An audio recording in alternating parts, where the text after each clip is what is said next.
home. Because why come to the office? Yeah. Do this, no. Modern pay, yeah. It's going to change a lot. It's going to, Yeah. yeah.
chill out. This was the first when we come back from Vegas, when I was training with Billy Joe and Ben out there when he was preparing for Canelo. We had to come back.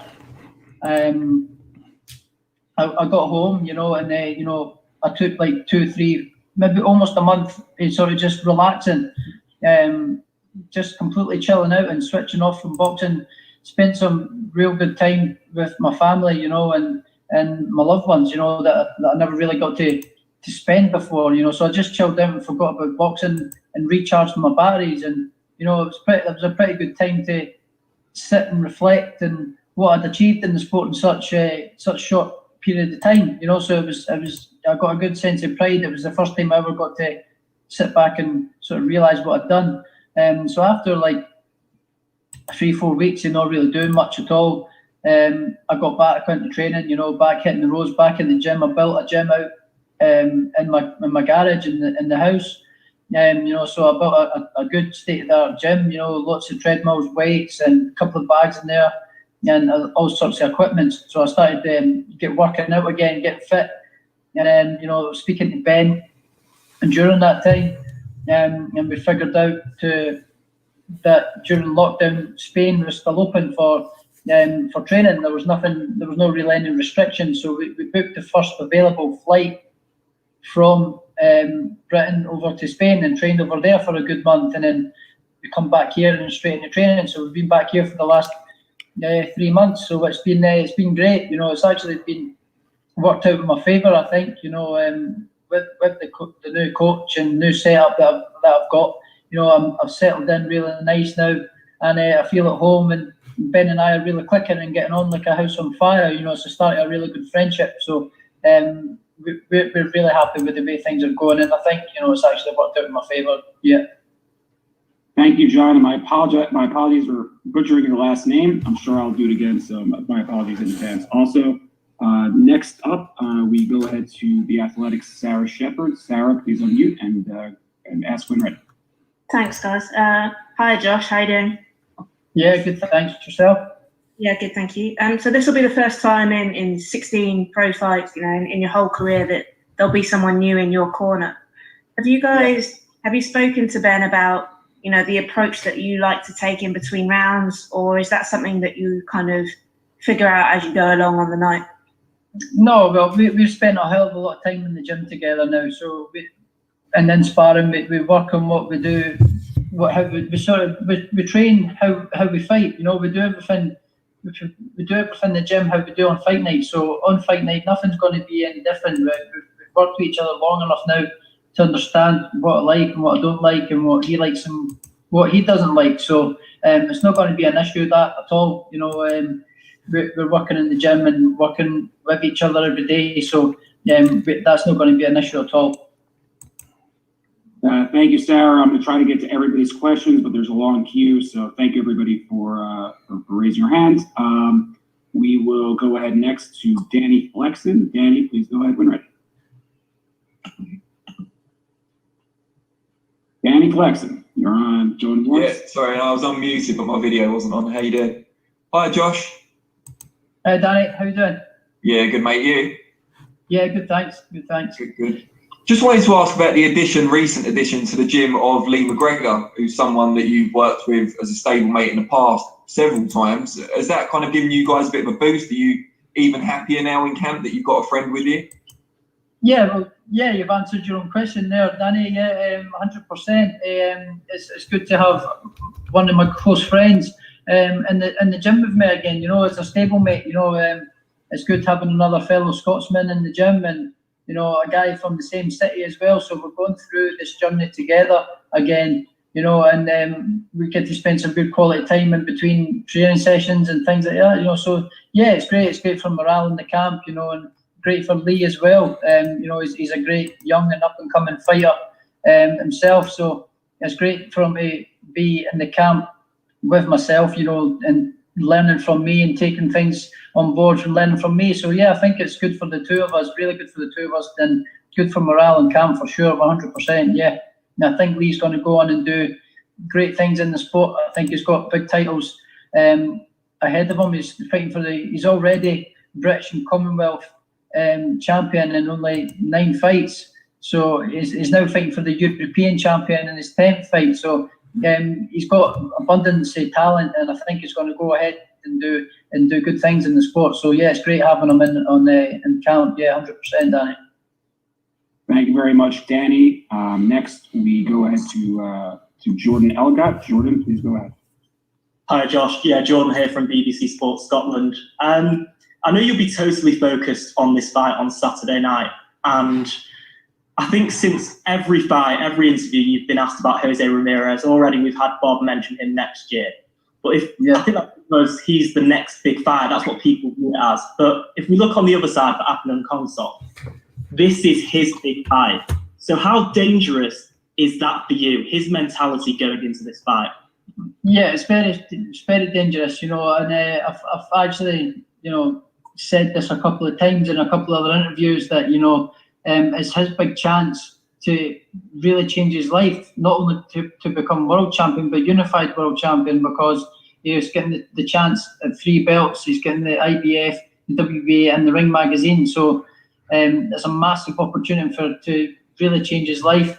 I know what my mindset is, and especially when I was up and coming, it's just it's very dangerous. It's his massive chance. He'll be for sure bringing his A game, and he's relatively unknown. There's only limited footage of him as well, so it is dangerous. 100%. Especially if I switch off and think it's going to be a blowover fight and things like that. Because it's 100% not.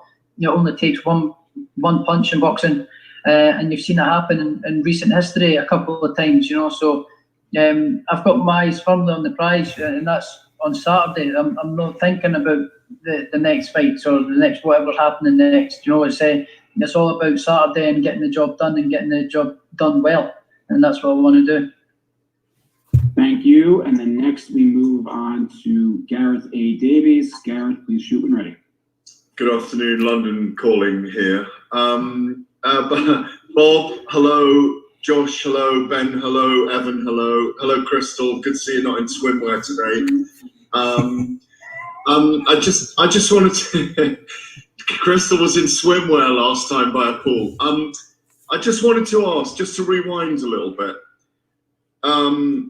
Muhammad Ali, Marvin Hagler, Manny Pacquiao, Floyd Mayweather, Oscar De La Hoya, Vasyl Lomachenko. You are with one of the legendary promoters now, Josh. Yeah. Can you just talk a little bit about that, about what it means to have that fire lit under you, to have the promotional genius? Bob's been around as long as the Ark, yeah? So what it means to have that promotional genius behind you, what that helps you with in camp and in your career. Yeah, well, it was my first choice and change and promote, because I believe he's the best in the game. He's got the biggest platform in the business as well, and especially for myself to tap into my US sort of fan base. Bob is the man. Bob is the main man. He's got the biggest platform, the biggest viewerships, the biggest fighters all under his banner. So this is the banner that I want to be with. All the best fighters that are even in and around my sort of way are with Bob. So it makes these fights dead easy to happen. It makes some fights real easy to happen. The boxing politics don't get in the way in terms of like other promoters and this and that and broadcasts and all this sort of carry on. The only thing that it really has to get discussed is where the fight's going to be, and that's it really. And it's pretty simple. And I'm hugely delighted to be part of this team. And the next chapter in my career is going to be even better than the first one. So I can't wait. I can't wait to get going. Yeah. Am I allowed a very quick one for Bob, Ev, or not? Yes, one more, of course, Gary. And Bob, Ken Buchanan was an Edinburgh guy. Josh has got a relationship going back in history with Ken Buchanan. Are you looking at Edinburgh potentially for that fight? Yeah, I mean, Edinburgh is a beautiful, beautiful city. Josh and I were talking about the fact that it's, in effect, a university town. I've never done a fight in Edinburgh, although years ago I did a fight, I remember, in Glasgow. And Glasgow is a little bit of a hard scrabble town compared to Edinburgh. But I'm looking forward to Edinburgh because a lot of the kids in the United States, when they go abroad, a lot of them go to Edinburgh to do, university work and visit friends. So, yeah, I mean, and as far as Jose Ramirez is concerned, he said to me, he doesn't care where the fight is. Wherever it's economically best to do the fight, he's it for it.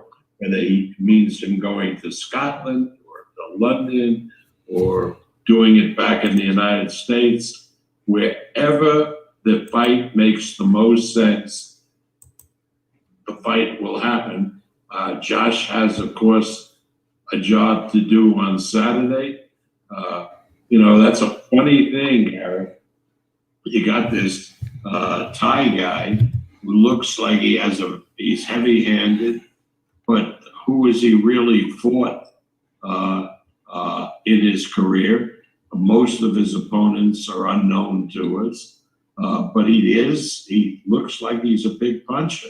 So you have to watch out, and Josh will have his work cut out for him, and hopefully he'll be victorious, and then we can start planning the unification of the 4 titles. Thank you, Gareth. Next we go to, from Scotland, Jamie Borthwick, who's got one question for Josh and then one question for Bob. Jamie, go ahead. Yes, I'm going to pick straight up with Bob, if that's all right, actually, because it kind of comes off of that. Obviously, we are really excited to have Josh fight back in Edinburgh again soon, and hopefully we'll bring a big title fight here. But let's be honest, Vegas is the center of the universe when it comes to boxing. Is Josh the sort of guy who can, be a star there, have his name in lights in Las Vegas, and when he takes a title fight there? Well, you understand, right now, if Josh fought in Las Vegas, maybe it wouldn't have a big impact. But if he fights Ramirez in Las Vegas, Ramirez has a tremendous Hispanic following. A lot of Scots would come over to Las Vegas, particularly once the coronavirus was a thing of the past, and it would be a massive fight. Yeah, and it's a great introduction to the American audience. His fight live in the United States against Ramirez. Boxing fans all saw his fight with Prograis, and so boxing writers in the United States and so forth put him in the top category of pound for pound fighters. But again, whether the fight's in the United States, in Las Vegas, or it's in Scotland, it's going to be a great fight, and let's just hope everything goes well on Saturday. So it becomes a reality. So just quickly then, Josh, it must put a fire under you when you hear, talk about where you're going to fight these huge fights. But we talked about no complacency, that, that must play into it. You can't get to these places without taking care of business just now. Yeah, 100%. Every fight is important as the last one. It's I'm not looking forward past this guy at all. I don't know. Everybody keeps saying next and inspecting this, but I think I'm the only person that's not looking past him. Myself and my team and Ben, we're not looking past him. We're fully concentrated on him because we can't afford no slip-ups. We're at the final hurdle of these big fights that I've always dreamed of. So yeah, I'm not looking forward to past this guy at all, not one bit. So my mind is fully focused on this job.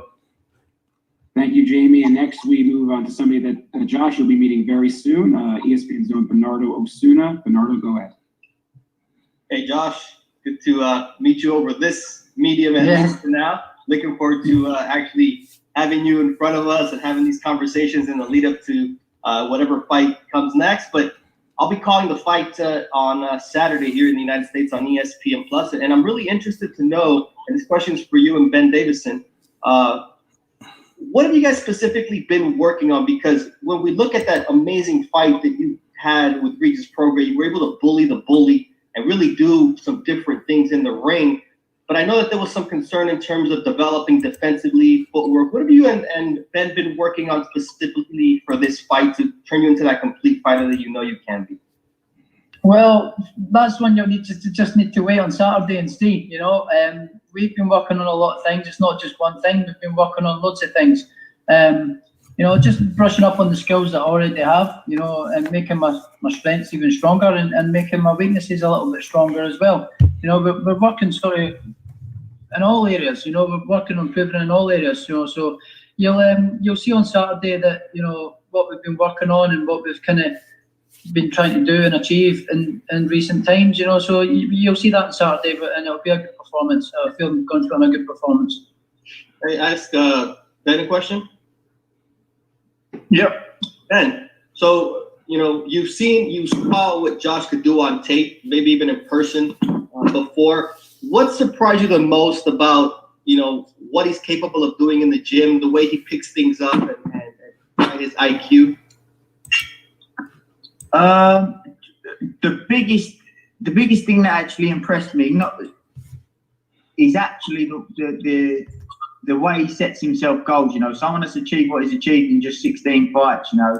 He become world champion, wanted to become unified world champion, achieved that. Now he wants to be undisputed, and he just keeps setting himself new goals and new goals and new goals.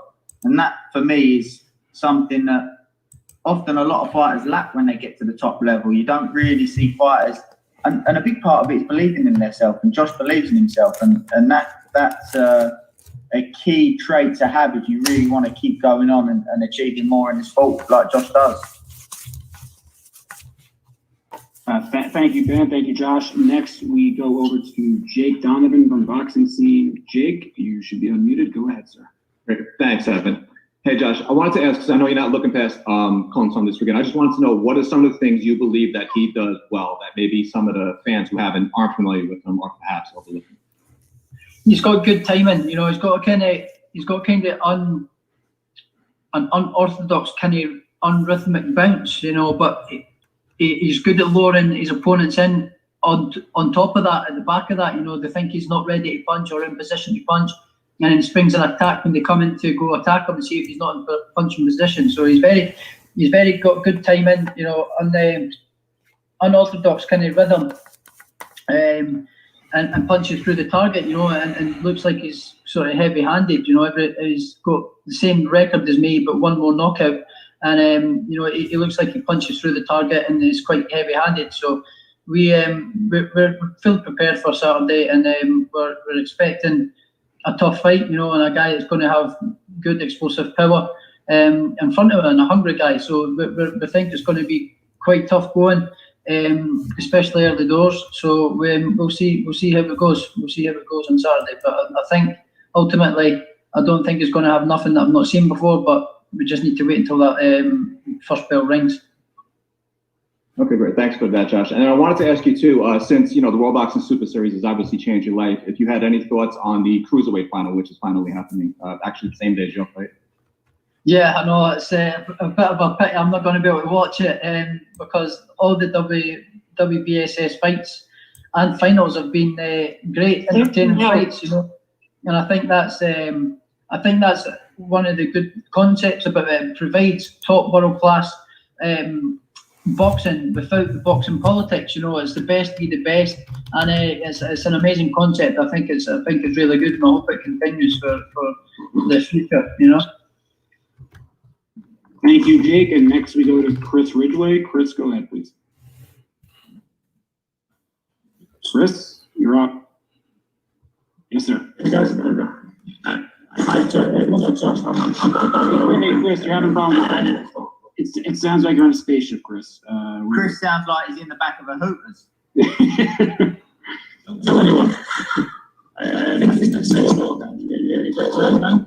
Hey, Chris. We'll get back to you next. Let's get your audio situated, and we'll get back to you in a minute. All right. Carlos Toro, please shoot when ready. Hey guys, thank you so much for taking time to talk to us. I mean, quick question for Bob. I mean, obviously, I know the end goal is to get Taylor, provided that he beats Khongsong on Saturday, to get Taylor versus Ramirez in 2021. But obviously, with the ever-changing nature of the pandemic and everything that's been going on, how fluid are those plans and the timing of everything? Is that a fight that you guys are willing to put on even without fans, or that's something that you are kind of steadfast on, and that's a fight that you do need to have fans in attendance? Well, you know, when the pandemic hit and we couldn't do boxing, we worked for 2 months to get protocols to allow us to do boxing without fans in a bubble. We were the originator of the bubble concept, which the basketball, the NBA followed, and other promoters followed. Now we go into the second phase, because assuming that the coronavirus will still be with us and that the vaccination of massive number of people will not be happening until sometime at the end of next year, we are now working on a new protocol with the state of Nevada, which will allow us to do fights with a limited number of spectators, where everyone in the state will have tested and will track before they. I don't want to talk too much about it because it's now in the embryonic stage, but we hope to have it ready as early as December. And that will then open up the ability, at least in the United States and Nevada, to do fights in a safe environment with spectators. And hopefully that protocol can be adopted if it works, and I believe it will. We have all big medical experts working on it.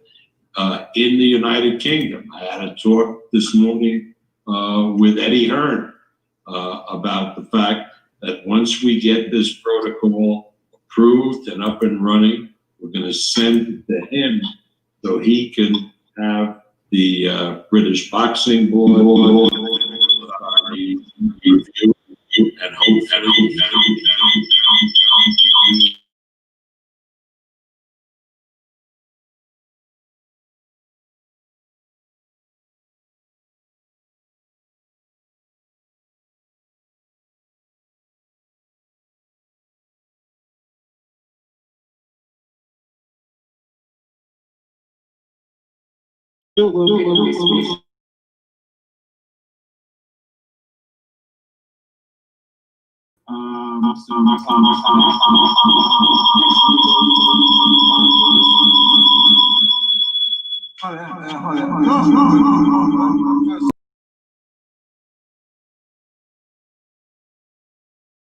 Was it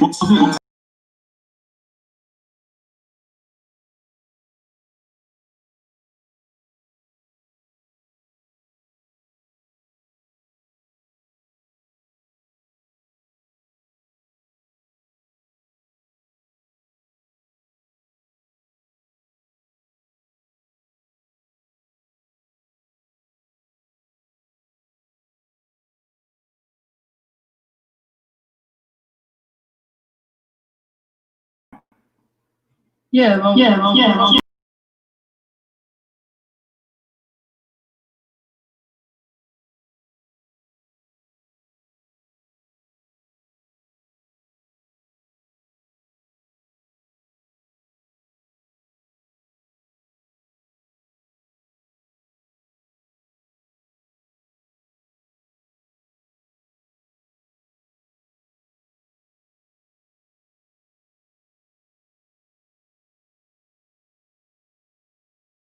In terms of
able to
What's going on, everyone? Scotty White, World Combat Sports.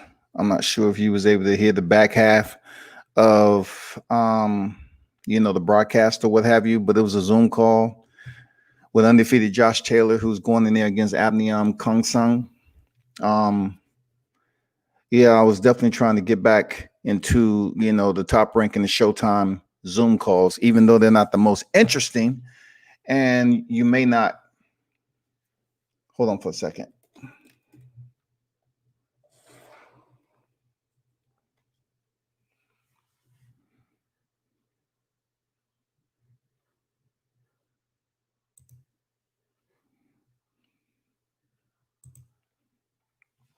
Okay. My apologies for, the Zoom call and everything like that. There was a lot of people on there. There was some audio problems and everything, but I really wanted to get back and buckle up to joining these Zoom calls. Now that we're in a pandemic, and that's where media. If you was actually media personnel who visit the fights and was approved for credentials, you get the press releases, whether it be Top Rank, Showtime, or what have you. There was a lot of people on that Zoom call, so I wasn't able to ask a question, which is okay. You know what I'm saying? I just want to, kind of touch bases on, see some familiar faces, kind of see what's on Josh's mind and everything like that. Well, unfortunately, they had audio issues in some cases, and they wasn't able to get to all the questions. Of course, they're going to get to some of the usual premier media outlets that's over there where he's at right now. I get where they're coming from. Okay, whatever. But still, I was able to kind of get an understanding. I'm not sure if you all was able to hear the entire Zoom call, but yeah, his opponent, Arum Khongsong, they're pretty similar in records, both 16-0. Just a little bit of a disparity when it comes to the knockouts. But this is his mandatory. So therefore, it won't be the toughest opponent that he's faced, but he's unblemished and he has a pretty decent, resume to make it thus far. Is the quality of opposition, the QOP, better than JoshTaylor's? Absolutely not. We know that. So it should be a fight where JoshTaylor goes in there and take care of business. Now, ultimately, we already know where we want to see JoshTaylor. We want to see him in a fight with Jose Ramirez. Now, once again, this is potentially for the junior welterweight undisputed championship. Now, what's important about this is that if Jose Ramirez steps in there and fight supposedly Jake Catterall, UK fighter, and he does well, okay, then we may potentially in 2021 see Jose Ramirez face JoshTaylor for the undisputed crowns. All right. Verbally, it sounds okay. I'm not gonna lie to you. Verbally, it sounds okay. It sounds like something that's very near. The window is closing, and it looks like it's clear enough for us to say, okay, it's gonna happen. The optics are right where they should be. But the windage, we need to make sure the windage is dialed in correctly, and understanding anything can happen with these undisputed titles. You know what I'm saying? We have two individuals that are holding these belts, just like we would like to see the welterweight division. That's what I would like to see Terence Crawford and Errol Spence, in a sense, hold two belts apiece. In this particular scenario, we have the Jose Ramirez that has the WBC and the WBO. You know what I'm saying? We have JoshTaylor that has the WBA and the IBF. So they're right where we want to be. They just have two opponents that's waiting. You know what I'm saying? Before they fight one another. Ramirez has his opposition. JoshTaylor has Khongsong coming up. They get through that. We should see, once again, only the two boxers, the potentially challenged for the undisputed since Terence Crawford. You know what I'm saying? I know a lot of people are comparing this matchup with Jose Ramirez and JoshTaylor to Terence Crawford. They're gonna say, well, this is much better opposition, this, that, and the other. Yeah, you're gonna have your critique. That's what's supposed to happen when it comes to boxing. It's gonna always be up to debate. But at the end of the day, it's still an undisputed. It's still an undisputed fight for all the crowns. And that's what it comes down to. It's very rare that you have, how you put it, it's very rare to just say, okay, leading up to this, they fought some killers to get to where they need to be. You know what I'm saying? It's not going to always mirror itself out like that, where you can say, okay, who did he fight to get this belt? Who did he get fight to get that belt. It's not always going to be that way. If boxing had a Serengeti of killers throughout, a lot of people wouldn't even have the championship. And then the individual that earns the championship, they won't keep it long. If boxing was growing and cultivating killers across the board, guess what? Every title reign would be short because the competition would be that stiff in order for that person to defend their title. It'll be too much. So you can't really knock a person saying, okay, well, that person didn't have too much of competition when they became undisputed. It is what it is, people. You're going to have to understand that. It is what it is. So when it comes down to it, Josh Taylor and Jose Ramirez both should get past their opponents. And in 2021, we should see them fight. Now, some people are saying Josh Taylor will definitely go in there and defeat Jose Ramirez. I look at it differently. I think it'll be a 50-50 fight when it comes down to it. Attrition-wise, I give the slight edge in my opinion. I just give a slight edge to Jose Ramirez. I do. I give the slight edge to Jose Ramirez, in my opinion, after what I've seen with the Regis fight. You know what I'm saying? If you take the Regis fight and then you compare it to Jose Ramirez last fight, I kind of give Jose Ramirez the edge a little bit, but anything can happen, of course. So hopefully that happens. I would be very disappointed if by chance that undisputed did not happen effectively. Like, not to the point where if a fighter loses their belts, because I only want these two. I know Josh Taylor said he would hope that Jake Catterall, defeats Jose Ramirez so it can be an all UK affair. I don't want that. I really want the best to really contend for the best, especially when it's for all the crowns, because you want people to look back on it and say, okay, he's undisputed and he fought some of the toughest competition in this division. You know what I'm saying? Josh should understand that from looking at Terence Crawford, because a lot of people criticize Terence Crawford for undisputed at 40, but when it comes down to it, y'all, what is he supposed to do? If the title situation and the arrangement was there, what is he supposed to do? Pass it up and say, I'm going to 47 without unifying? No, you unify the division the best way you can, and you keep it moving. And this is exactly what's going on with these two. I believe whoever unifies or not, they're moving up to 47.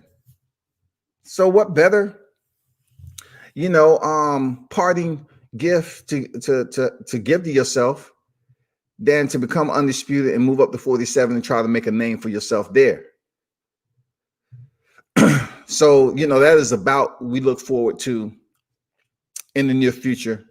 Of course, that's contingent on both of these fighters taking care of their next opponents and then moving up to the 47-pound division. You know what I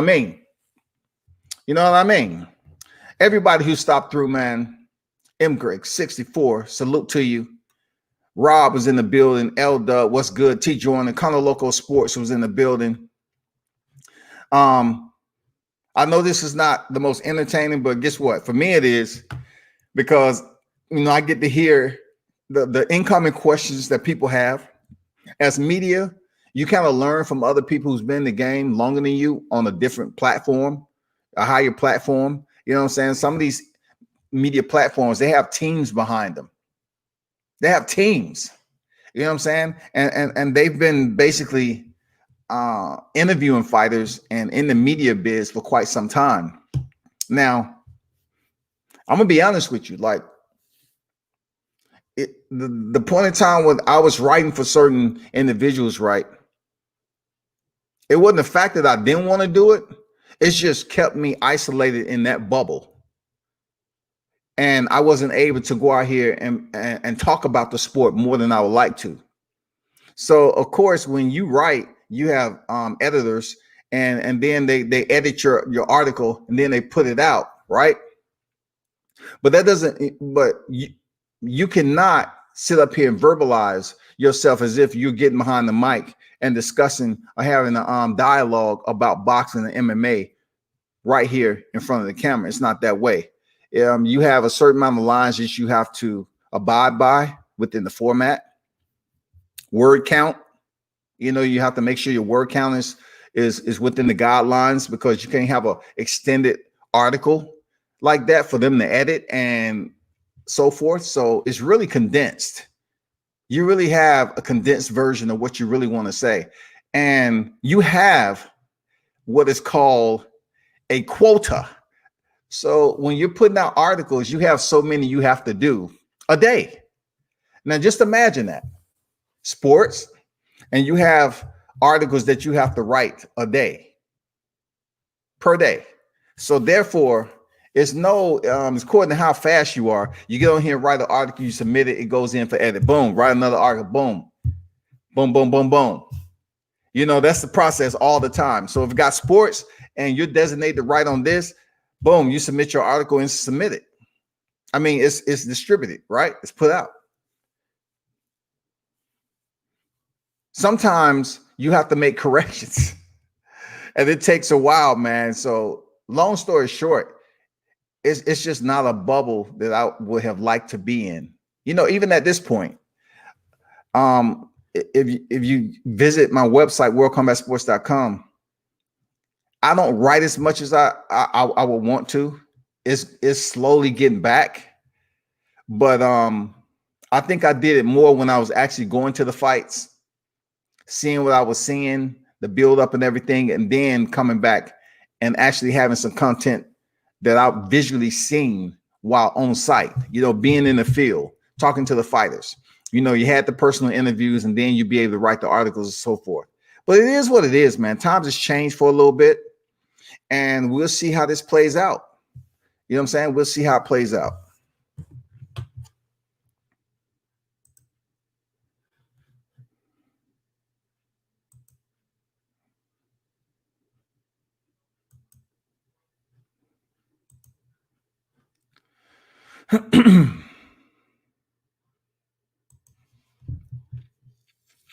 So this week, huge fight week period, people. Huge, absolutely huge. And I'm not sure if you checked out Everything Boxing, man. Salute to Everything Boxing yesterday.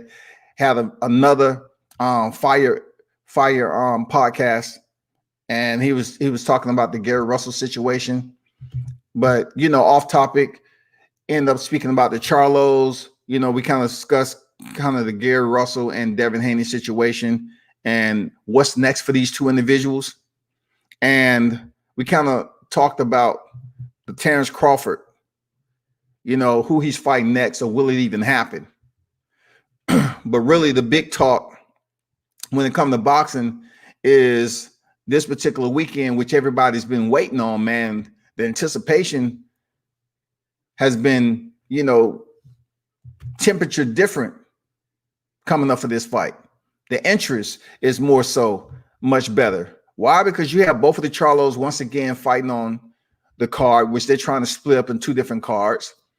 But this is a big deal because for Jermell Charlo, he gets to go out here and put himself in a position that's closer to unifying the entire division. Of course, at this time in his career, it's big. It's a big deal. It's a big deal for him to even get as close as he is right now, fighting a legitimate opposition in Jason Rosario. He is a legitimate fighter. He's a legitimate opponent. I don't think anyone that's a hardcore boxing fan is going to this fight and saying this is a 80-20 fight in favor of Jermell Charlo. No one's really saying that. You know what I'm saying? No one's really giving it a lopsided betting odds in favor of Jermell Charlo when it comes to Jason Rosario. Now, you can look at the fact on how he went in there a second time around and faced Tony Harrison. You can look at the determination and his straight, his glowering, freaking menacing look that he was able to go in there and give Tony Harrison during that fight. His focus, he was dialed in. You couldn't tell Jermell Charlo anything that night. He boxed superbly. He maintained everything the way it's supposed to. He didn't look outside any facet of the fight than what was in front of him. He didn't play to the crowd. He didn't do none of that. He wasn't trash talking, but somehow Tony Harrison lost focus that night, and Jermell Charlo was able to drop him again. You know what I'm saying? And finish the fight the way he's supposed to. But of course, when it comes to Jason Rosario, he's definitely not going to give Jermell Charlo the look that Tony Harrison gave him. And that, in my opinion, may result in an early stoppage. Now, you probably saying to yourself is early stoppage. Okay, I get it. Okay, I get what an early stoppage. Who per se will be an early stoppage? Well, it just seems like both of these fighters will at some point in time engage at close quarters. They will be in close enough proximity where they would trade in the pocket. It's imminent, y'all. It's going to happen. It's going to happen. Jason Rosario do not have the foot movement and the boxing footwork as Tony Harrison do. We know that. But he does have some decent power from what he displayed against Julian Williams. Now, what that tells me is both of these fighters will have to respect the power enough to the point where they have felt it, where they honestly can assess, okay, Jermell hits pretty hard. Okay, Rosario hits pretty hard. So I'm going to have to make sure I box this way, box that way. And we're going to see who has the better defense. We never really seen Jermell Charlo's chin in a situation where it had a question mark stamped on it. We never seen him in a situation where we felt that he was vulnerable enough of being close to being knocked out, even remotely close to that. We have not seen him estranged in a situation where he's just lost control of the bout that he was in and his opposition was getting the better of him. We haven't seen that from Jermell Charlo. Will Jason Rosario give him that exclamation? Will Jason Rosario be able to, keep Jermell Charlo honest enough to say, guess what? I'm better than you thought, and I'm going to prove it to you. Will Jason Rosario be able to do that? Will Rosario be able to earn the respect of Jermell Charlo? Period. Will it happen? Those are the questions that's going to be lined up for Rosario. When it comes down to it, those are the questions is going to be lined up. There's no film out there. There's absolutely no film out there that the team Rosario can look at and say, you know what, this is what we need right here. We need to stick to this game plan when it comes to Jermell Charlo. Even in his loss to Tony Harrison, man, you can't sit up here and say he faced any type of adversity where we was up here with our hand over mouth and saying, oh shit, Jermell's in trouble. We never went there. But in this particular fight, gauging off the J-Rock win, there's some potential. There's some potential, y'all. There is some potential for this fight to get very interesting. There is a potential that this fight may, have its pockets of adversity on either side. You know what I'm saying? Jason Rosario is not a small junior middleweight at all. You know what I'm saying? He's not a small junior middleweight. But when it comes down to it, people that's listening, you have to gauge. You have to gauge the understanding that Jason Rosario has been stopped before. He's been stopped.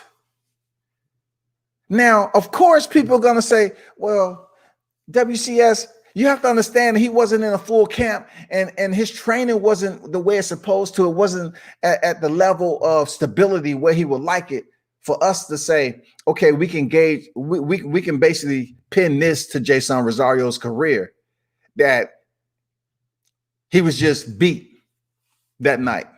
He did everything he needed to do. He checked off the list. Everything lined up accordingly. we got the best Jason Rosario that night. We can't say that because he was struggling. Behind the scenes, he was struggling. You know what I'm saying? He didn't even have full fight camps.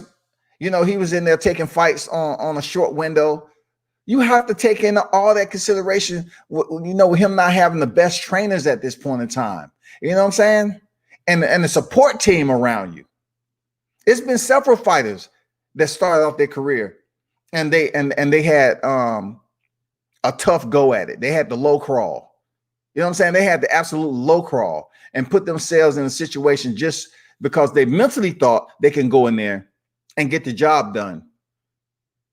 So they had some ebbs and flows early in their career, and it looked a little bad, but they was able to recover once they got with a good team and got locked into a gym, and they started being trained. And that's sort of what we can say about Jason Rosario. Now, for Jamal Charlo, we all know they have some respectable trainers in Ronnie Shield and Derek James, period. It's no question. So the only thing it's going to come down to is mano a mano, who's the better boxer? For those of you that's going in there saying, you know, Jamal Charlo is gonna, you kind of portray him as this knockout artist. He's not a knockout artist just because he went in there and knocked out freaking Tony Harrison. He's not. Can he get the knockout? Of course he can. Does he have respectable power? Of course he does. Of course. I won't take that away from Jamal Charlo. Of course. Boxing Conversation with Reggie Owens in the building. Salute. Make sure y'all check out Reggie Owens. Subscribe to his channel. Mitch in the building. Say, come back. What up? What's good? What's good? Jones in the building. Salute to you. Die Hard. Say salute King. Boxing Conversations. What's good, everybody? Appreciate you stopping through. I had a Zoom call earlier. It has ended. It was a lot of people on there. I was trying my best to kind of share screen and all that, but it was too much going on, and the audio was in and out. So I had to do what I had to do. But like I was saying, this fight is big, and not only is it big for the Charlo brothers, I just wish they would have been able to promote it just a little bit better. You know what I'm saying?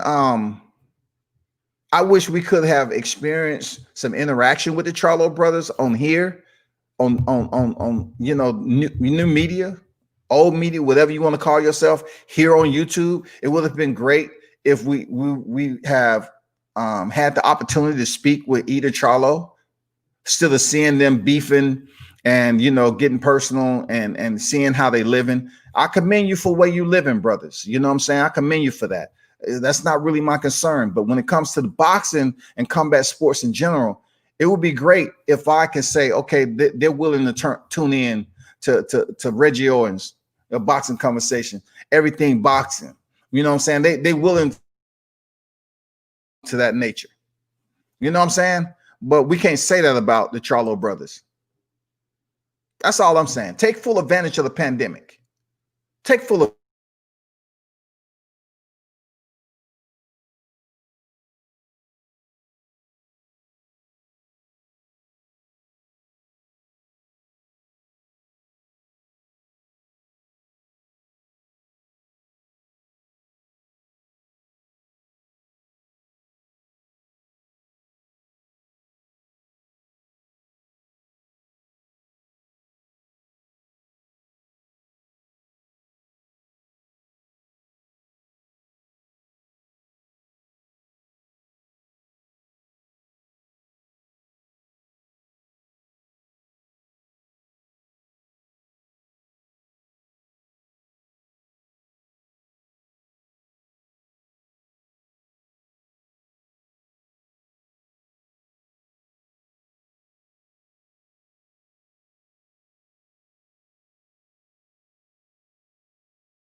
Okay, back to what I was saying about Jamal Charlo.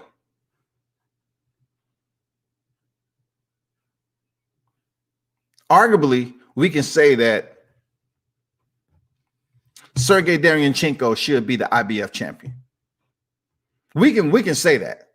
Honestly, you can say that. You can say he should be at this present time the IBF champion when he faced Gennady Golovkin. Unfortunately for Derevyanchenko, he had twice the opportunity to pick up that IBF strap and wasn't able to get it done on paper when it came down to the final decision. So now Jamal Charlo, in my opinion, will be tested more than people believe. Jamal Charlo will be tested more than people believe and actually want to talk about. They think it's going to be one of those fights where he's just going to go in there and we're going to see Julian Williams again. People, you have to understand. Do I like Jamal Charlo boxing skill set? You have to understand one thing. These Charlos, man, they've been known to headhunt a lot in their past time. We saw it with Austin Trout. Both of these guys facing Austin Trout, and they really wanted to go in there and decapitate the dude. And then, you know, once Mal Charlo fought him, then Mel tried to go in there and do the same thing, and Derrick James had to tell him to calm the fuck down. Mal Charlo going in here fighting a guy like Derevyanchenko, man, people should respect Derevyanchenko's skills. You have to. People just want to easily say Mel gonna get a knockout and Mal is gonna get a knockout. I'm very how you put it? I'm very bad at predicting fights sometimes because I read a little bit too into what the bouts I've seen with different opponents. So I'm very bad at predictions, like a lot of people. You know, because if you was good with predictions, you'd be pretty rich. You'd be out here betting everything on the table, boom, and get paid. When it comes to Mal Charlo and Derevyanchenko, man, it's going to be a much more competitive fight than people giving it credit for. You need to really think about that. You really need to understand how competitive Sergey Derevyanchenko should present to Jamal Charlo. You need to understand that this guy, right at this point, should be the IBF champion. He should. He should have a belt. But he's stepping in there with Mal Charlo, in my opinion, will be his toughest fight. Real talk. It'll be his toughest fight. If you take, you know, Derevyanchenko in there with Jacobs, you take Gennady Golovkin fight, it was some moments in that fight where he was doing the pushing. You know what I'm saying? He was doing the shoving. And he was putting Gennady in predicaments that he's not comfortable with. He was able to push him back. He was able to dictate the pace and disrupt the rhythm of Gennady Golovkin, who's used to being the domineering fighter in there. Derevyanchenko is not a pushover. He's not a slouch. He's not a bum. And of course, Mal Charlo understands that. He understands that. But like anything else, man, I'm curious to see how Derevyanchenko handles Jamal Charlo's power. I do believe Mal Charlo has good power, real talk. So I really want to see how Derevyanchenko handles that, man. Can Jamal Charlo hurt Derevyanchenko? Because I'm curious. I just can't say, okay, well, Derevyanchenko can go in there and hurt Mal Charlo. I just don't. I don't know, man. I don't know. I just haven't seen him get to that point of authority with his previous opponents like that. I don't see it happening with Mal Charlo, but I see it being a good boxing match. You know what I'm saying? Is it possible that Mal Charlo can knock out Derevyanchenko? I believe so. I believe it's possible, but I don't think it's going to be something early enough that's going to say, oh shit, let me get on the phone. I got a call. Did you see what the fuck I just seen? I don't think it's going to be that type of shocker like when we seen him knock out J-Rock, because that shit was pretty. I ain't gonna lie, that shit was pretty. He caught J-Rock. He did what was one of the prettiest catch and shoots I mean, real talk. One of the most prettiest catch and shoots that you will ever research. He caught J-Rock's right with his glove and then returned it with the uppercut. It was pretty. That's high level shit when you come to think about it. In real time, the way he was able to catch and shoot, like, oh my God, it was pretty. So this just goes to show you how much of a fighter and what level Jermall Charlo boxed on. Now, of course, we have the UFC card that's popping off this weekend too. You might want to think about that for those of you UFC fans. But 74.95 by 64.95, I think. 64.95, 74.95 per se. You have to take a look. I know it's petty. You say, oh man, that ain't that much. Okay. But the UFC has like 14 fights on the card by Showtime with, how they put card PBC and Showtime. And, they only have very little names on there. So that's your selection on what you choose to watch this weekend. But it's going to be heavy. And if you choose to purchase both PPVs, whether it be UFC 253 or freaking Maul and Mel Charlo headliner PBC, it's going to run you a cool $130+. You know what I'm saying? So whether you have to go out and borrow it, bust some suds, sell some Popeye's chicken sandwiches, you know what I'm saying? It's going to run you a cool $130+. He said those 154s at PBC rarely take sweet fights, especially after they win a title. Highly competitive division. I like the 54 division. But what I really want to see is if they're going to be able to close out on that last WBO belt. Is it possible?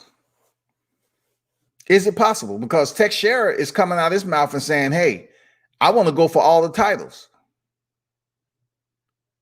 So we're going to see how that work out. And then you got Erickson Lubin, at 54.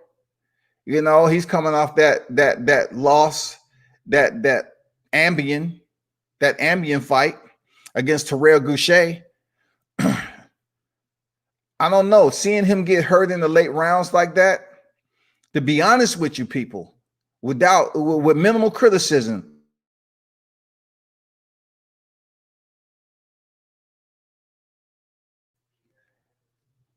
and making the declaration that Erickson Lubin is ready for that. I don't think Erickson Lubin is ready for Mel Charlo. Y'all tell me, do you think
let me look something up right quick.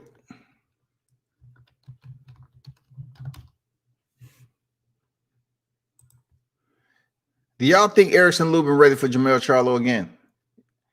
I mean, let me know what you think on that.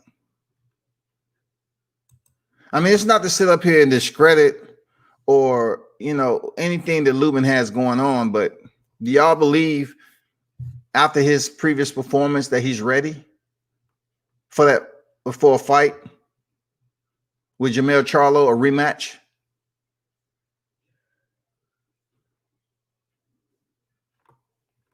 I mean, talk to me. Let me know what's going on. Saturday, September 26, 2020, Mohegan Sun Casino in Connecticut. Of course, Jamal Charlo, Sergey Derevyanchenko, Jermell Charlo, Jason Rosario, 12 rounds both in a championship bout. And also Emmanuel Rodriguez versus Daniel Roman, super bantamweight. Going to be a solid fight, 12 rounds. Mario Barrios, Ryan Call, Diego Magnolino, shout out to Diego, Isaac Cruz Gonzalez.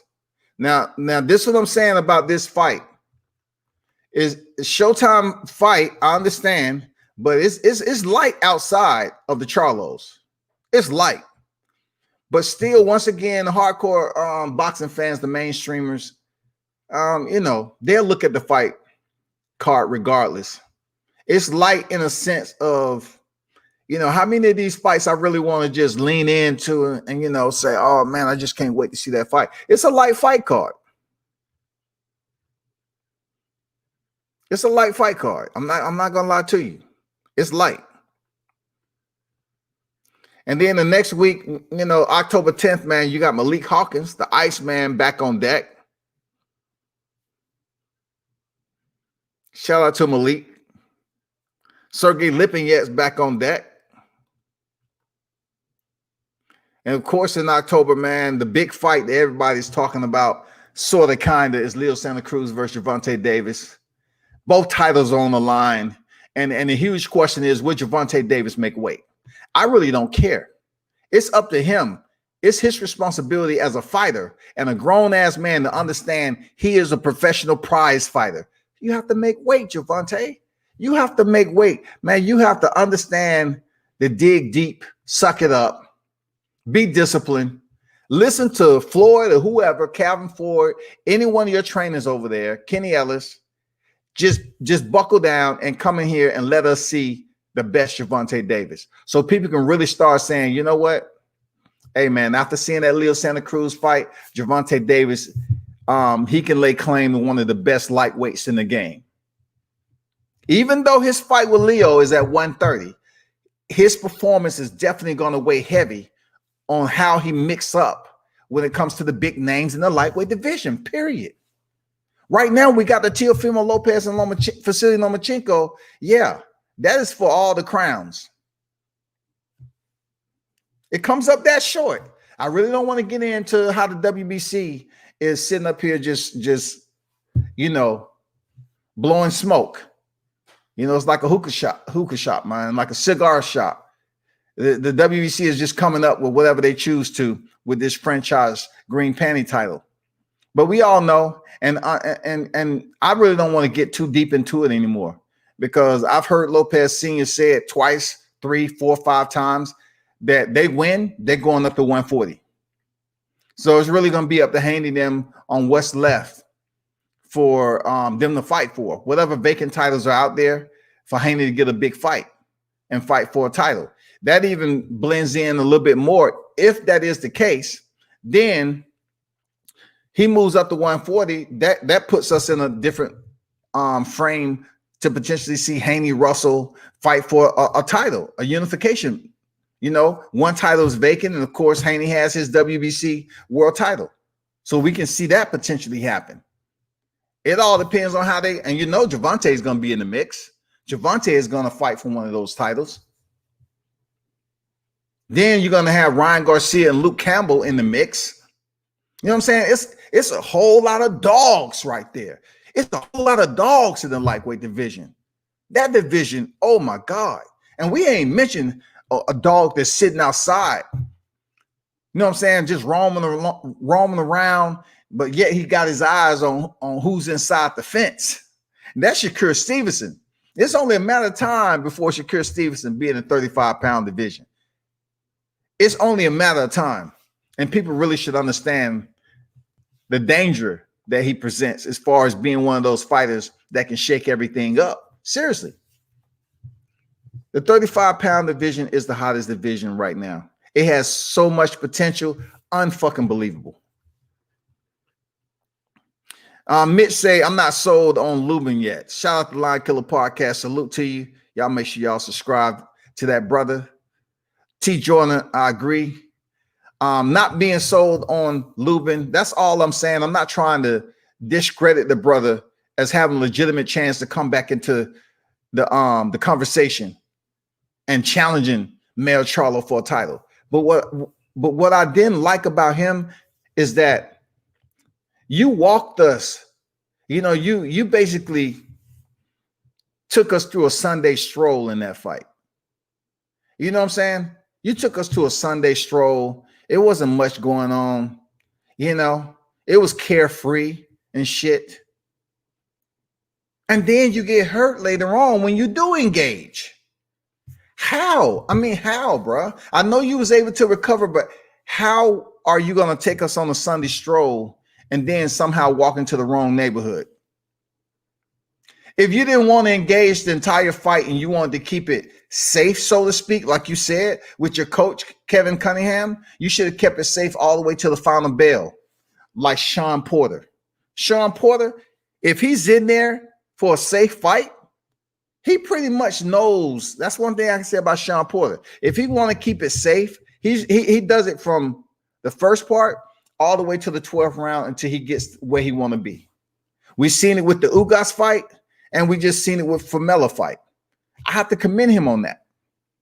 He really didn't take any risk that he didn't want to.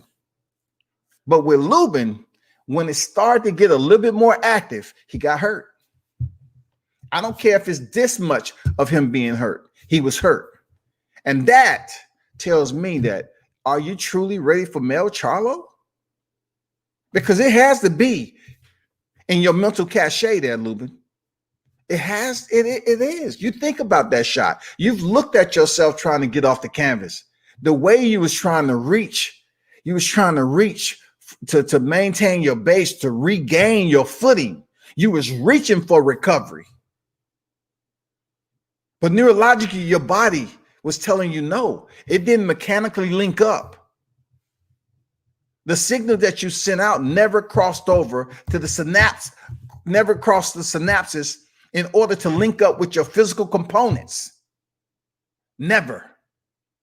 You was reaching. It was almost like your soul was, just trying to go into rise up to heaven. It's bad. And I'm not making light of it. I'm just saying that it's one of the more worst knockouts. I would rather see a fighter like just lay there and they attend to him. But Lubin's mindset was to get up and continue fighting. That's what Lubin's mindset was. Almost like when you seen Zab Judah and Costa Zoo. Zab Judah mindset was to hurry up. As a fighter, hurry up and regain my footing. Stand up and let the ref know I'm good. That was Zab Judah's mentality. Of course, his natural instinct in that moment was to get up. But mechanically, his legs was like, no. And we all seen what happened after that. His body's going one way and he's looking the other.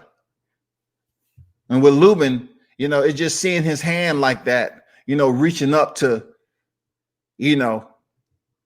a lot of things was going on in Lubin's head mentally that night when he was hurt. I get it. And once again, it's not a joke to me. I'm not laughing about it. I'm just being descriptive because I just see a little bit of hesitation in me co-signing that Lubin's ready for Mel Charlo. He might fight differently, of course, against Mel Charlo. But if you get the same Mel Charlo that fought Tony Harrison and he'd be on his ass, he'd be on Lubin's ass, it's going to be tough, bro. I ain't gonna lie, it's going to be tough. Seriously. And I met Lubin in person, man. I have nothing against him, man. Like I said, he's a cool cat, bro. Goucher's style was difficult for Lubin to look good against. Although Lubin did win most of the rounds, it was not impressive. After Goucher committed to fight in the inside, he actually saw some success. I absolutely agree, Mitch. Solid summation. I absolutely agree with every line that you just talk about. But if put it this way, is Goucher the one that's vying for another title shot? Has he been the guy that's lined up abreast with Lubin? You know, as he worked his winning streak back up since his loss to Mel Charlo, it hasn't been Goucher, man. You know what I'm saying? So Lubin was to go in there and convince us that he can fight and he can box a fighter like Goucher. He's improved. He's been going in there getting the victories. He has what it takes. He can take a punch.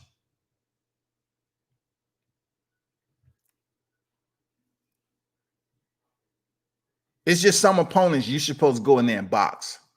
Now, the one thing I know I just said I agree with most of every line you put in there, Mitch, but this is a little this disparity, okay? You know, just going against the grain a little bit. Why wasn't Erickson Lubin letting his hands go more? Why was he able to put together combinations and move, you know, and give us a different look, give Goucher a different look to let his hands go? Because when he did, he looked pretty damn good in the later rounds. But why playing it safe, man, and just not fighting at all is different. Like, you can still box and play it safe. It's called distance. It's called spacing. It's called how active you choose to be.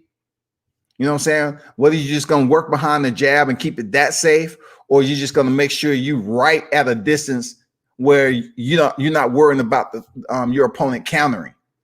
You know what I'm saying? You already proved that, okay, I'm not worrying about this power too much. I'm going to stay right here. I'm going to work off the jab, you know, work some combinations, then move, reset, whatever the case may be.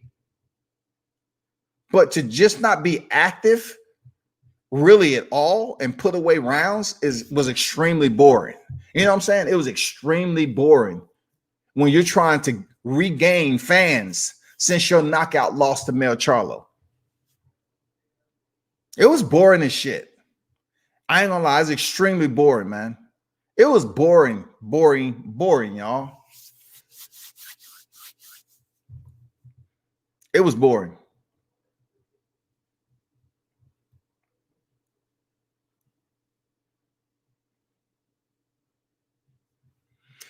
Bottom line, Lubin has shown Hicks a mid-tier fighter thus far. 54 is the deepest division in boxing. You have so much talent on the way up. It seems much better, like the Latin kid that beat Gallimore. One thing I can say about that line killer is this: 54 does have some deep competitors, legitimate, solid competitors in that particular division. Jamonte Clark is still around. You mentioned the guy, Sebastian Fundora, the Tower Inferno, that just defeated Nathaniel Gallimore. Okay, peek this out though. Sebastian Fundora, when he went in there against Jamonte Clark, he clearly got outboxed. I felt that Jamonte Clark won that fight. But what they did was gave Sebastian Fundora a draw when he should have took an L that day. They're raising the Tower Inferno up to be this guy. They're raising him to be the next. All right. Now, do I see Sebastian Fundora? And he's the same one who stopped my boy Donnie Marshall in 3 rounds, but totally 2 different fighting styles. And the way he stopped Nathaniel Gallimore, he was throwing that no look left hook, which worked out periodically, but Fundora made changes. He made changes on Nate. He made changes. I was absolutely surprised that Nate was stopped for the first time by Fundora. Seriously, I was shocked that he stayed in close as long as he did. And I think with Gallimore, he thought he can hurt Fundora. But I will give Fundora's chin an A. Seriously. That dude is tall, lanky, rangy, sniper. He is the Towering Inferno, but I have seen him take some punishment from less advantaged. Let me see how you put it. Fighters, opposition, so to speak, that was disadvantaged when it comes to range and height. I've seen it. I've seen him take damage from fighters who just didn't have enough consistent wise to stay in the pocket and enough power to hurt Fundora. Because the one thing about Fundora that I don't like about him, he's so young and he's taking too much punishment, y'all. He's taking too much punishment. I don't know how long Fundora's career is going to last. Remember, I told you that. Fundora takes too much punishment. He's a tall, lanky fighter. Of course, you might say to yourself, oh, it's going to be difficult for him to slip punches here and there. He chooses to eat punches and break his opponents down. Fundora chooses that. It kind of reminds me of the mentality that Gennady Golovkin had.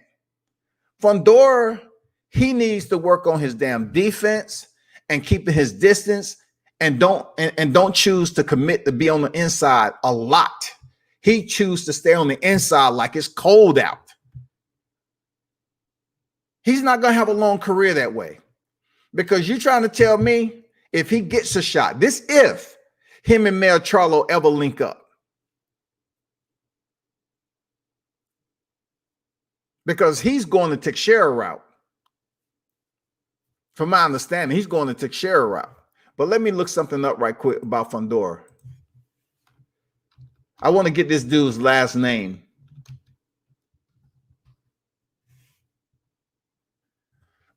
Sebastian Fundora, he went in there and took punishment versus Daniel Lewis. Daniel Lewis was 6-0. You know what I'm saying? 6-0. Now, I went over this in a previous live, Fundora's reach. Fundora's reach is 80 inches, y'all. He's 6'5". Daniel Lewis has a reach of 71 inches and he's 5'10". Nate Gallimore, I believe, was like 5'11", with a 73-inch reach or something like that. I'm not for sure. But I thought Daniel Lewis fought a better fight than Nathaniel Gallimore because he went the distance. And he lacked the height and reach that Nathaniel Gallimore had, but his ring IQ and the offensive game plan that he had to fight Fundora far exceeded that of Nathaniel Gallimore. Absolutely. If you look on the record, Daniel Lewis, man, 6-0, went the distance in a damn good fight, and he touched up Fundora big time. He touched him up. Jamonte Clark, superb performance. Superb performance. Jamonte Clark provided the blueprint on how to beat Fundora. So when it comes to him facing a male Charlo, he's in trouble. He's in absolute trouble. Mark my word when I tell you about Sebastian Fundora if he ever meets Mel Charlo in the junior middleweight division.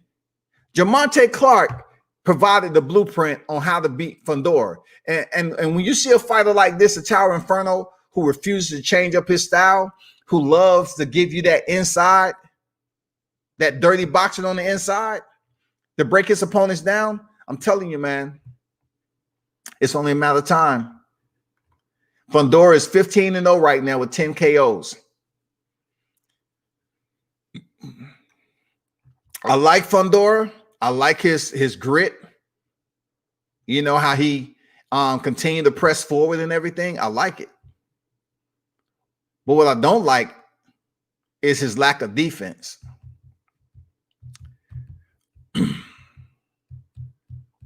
The depth and parity of this division is something that works against him. Deep pool of talent. No one can sit on their laurels. He wasn't only stopped, he was smothered and smashed.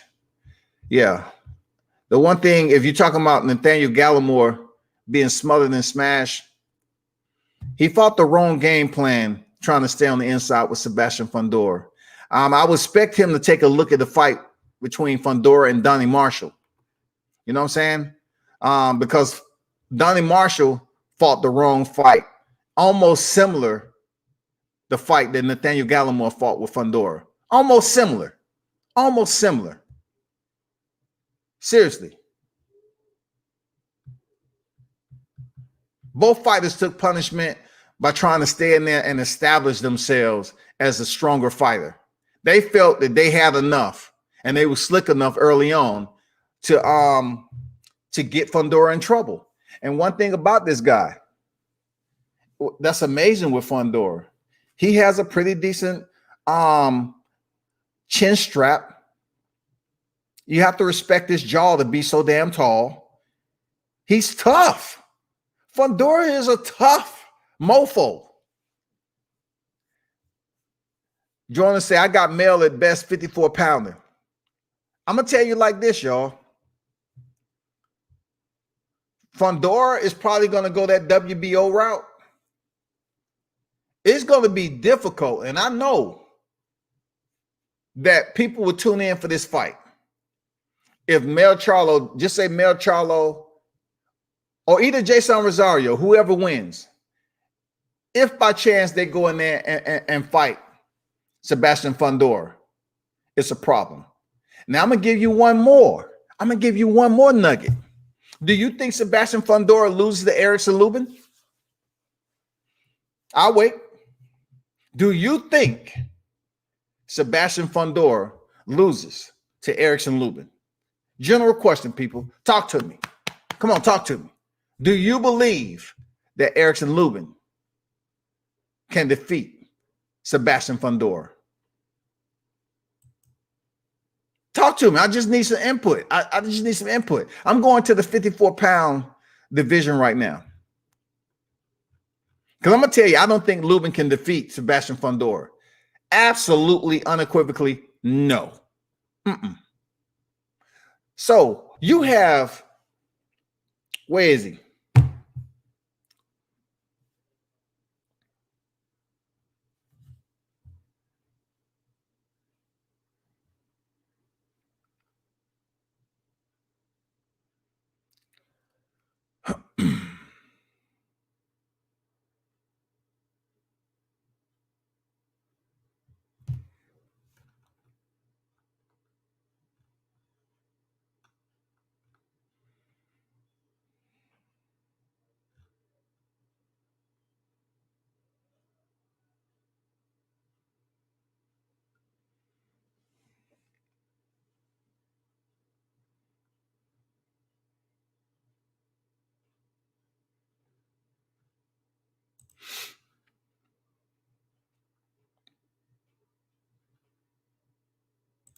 I'm telling you, it's going to be a problem, y'all. That's all I'm saying. Erickson Lubin is ranked #1 behind Jamel Charlo, right? I get it, man. But peep this out. When it comes to Erickson Lubin, when it comes to the WBA, he's ranked 4th. He has J-Rock in front of him, Jarrett Hurd, and Madrimov. Tough fight for Lubin. All 3 of those in the WBA rankings are tough fight for Lubin. It's a tough fight.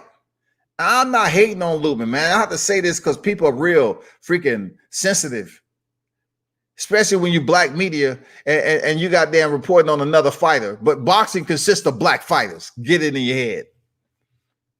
It's going to be tough, man, for me to sit up here just because Lubin is ranked right behind in the WBC. Man, he's in a tough situation in both the WBC and the WBA. I'm telling you. You have the Tim Zoos out here.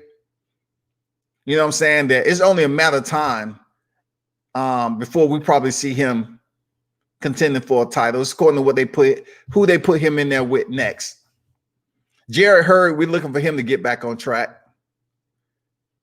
It's a deep division, and let's just say the top 7 in each division, sanctioning bodies, the sanctioning bodies, top 7.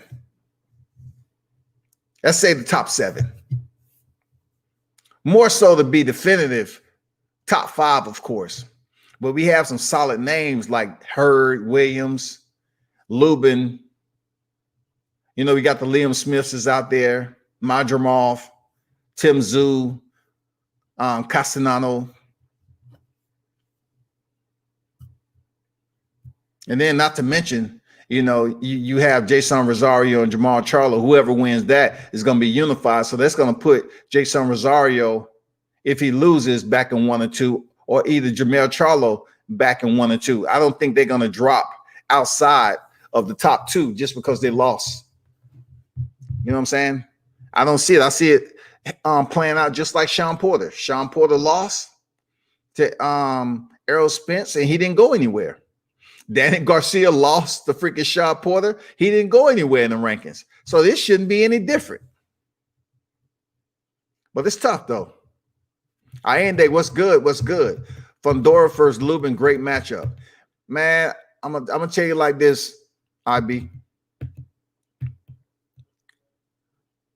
Lubin would be in serious trouble facing a tall fighter like Fundora, who presses. He's a present pressure fighter. He is absolutely a present pressure fighter. Lubin would not have the comfort that he was able to be, that he was provided by Terrell Goucher. He wouldn't have that comfort. Fundora is definitely going to press the pace and get in his space, make him uncomfortable, land some shots. You know, the one thing about Fundora, he has the same equalizer that Mel Charlo was able to provide for freaking Erickson Lubin, and that is uppercuts. Oh my God. Let me take a moment. When I look at Fundora being on the inside boxing with Erickson Lubin and the uppercuts that he's landing, I see Lubin being in the same position he was when Mel Charlo knocked him out. But I don't think in that severe fashion, but I do see Lubin getting stopped. I do. It sounds fucked up, don't it? I see Lubin being stopped by Sebastian Fundora, and he's not even that big in the rankings. Like Sebastian Fundora is 15-0, man. He's still trying to work himself up.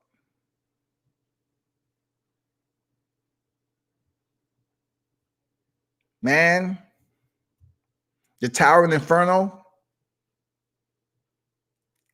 He's burning a pathway to the top of the food chain. Mark my word, man. And also you have to look at the Tim Tszyu that's out here too. You know, we can't give him too much credit for defeating Jeff Horn. You know what I'm saying? But he was able to go in there and do what others have been able to do. All right. But they got a lot of hype behind Tim Tszyu. And of course, J-Rock, I still believe J-Rock has some Wall Street left in his stock in the 54-pound division. But we need to see him just remain consistent. You can't have a performance like you did against Jarrett Hurd and come in and get stopped with Jason Rosario in brutal fashion. I mean, god damn, dog. And then Jarrett Hurd. You take one loss and it's almost like, where's Jarrett Hurd, man? Like, dude, when are you going to face a top name again? Like, what's going on? They was calling Jarrett Hurd one time the weight bully. They were saying Jarrett Hurd was the weight bully. It'll take a lot. We seen Jarrett Hurd walking through punches until he ran into a boxer. And I'm telling you, that is what would happen if Fundora faced Lubin. Fundora is nasty.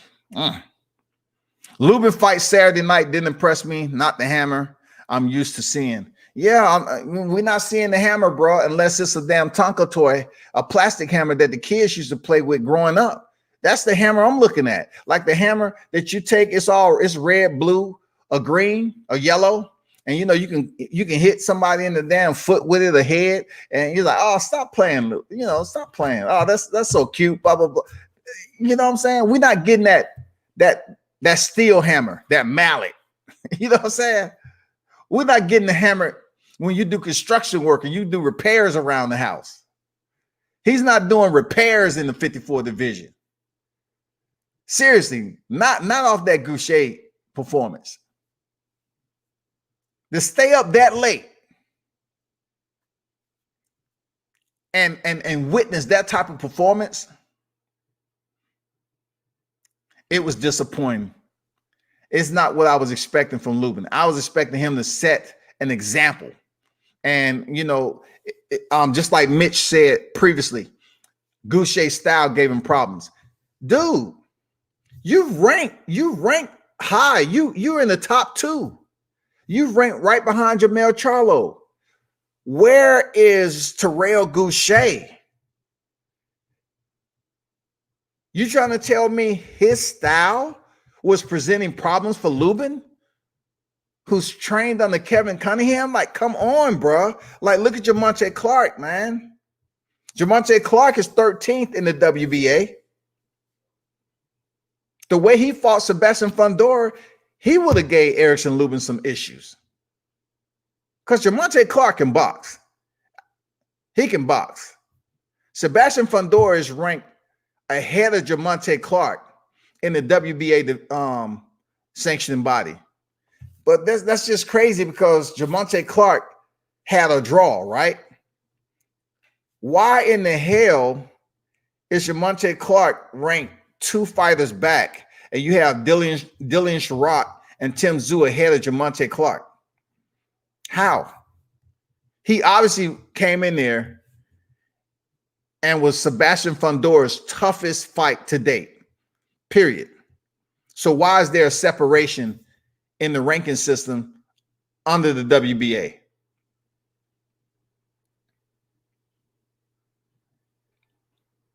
Erickson is ranked 4th, just ahead of Goucher. You know, you got Karabanov, you know, in between Erickson, Lubin, and Goucher. Man, come on, bro.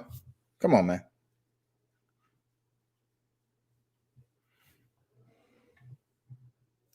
Y'all might want to take a screenshot. Y'all might want to take a screenshot of this ranking system. It's looking shaky for the hammer. I'm just being honest. For me to say, okay, he goes in there and defeat Jason Rosario, Jermell Charlo, that's a reach right there. That's a reach with rubber arms, for real.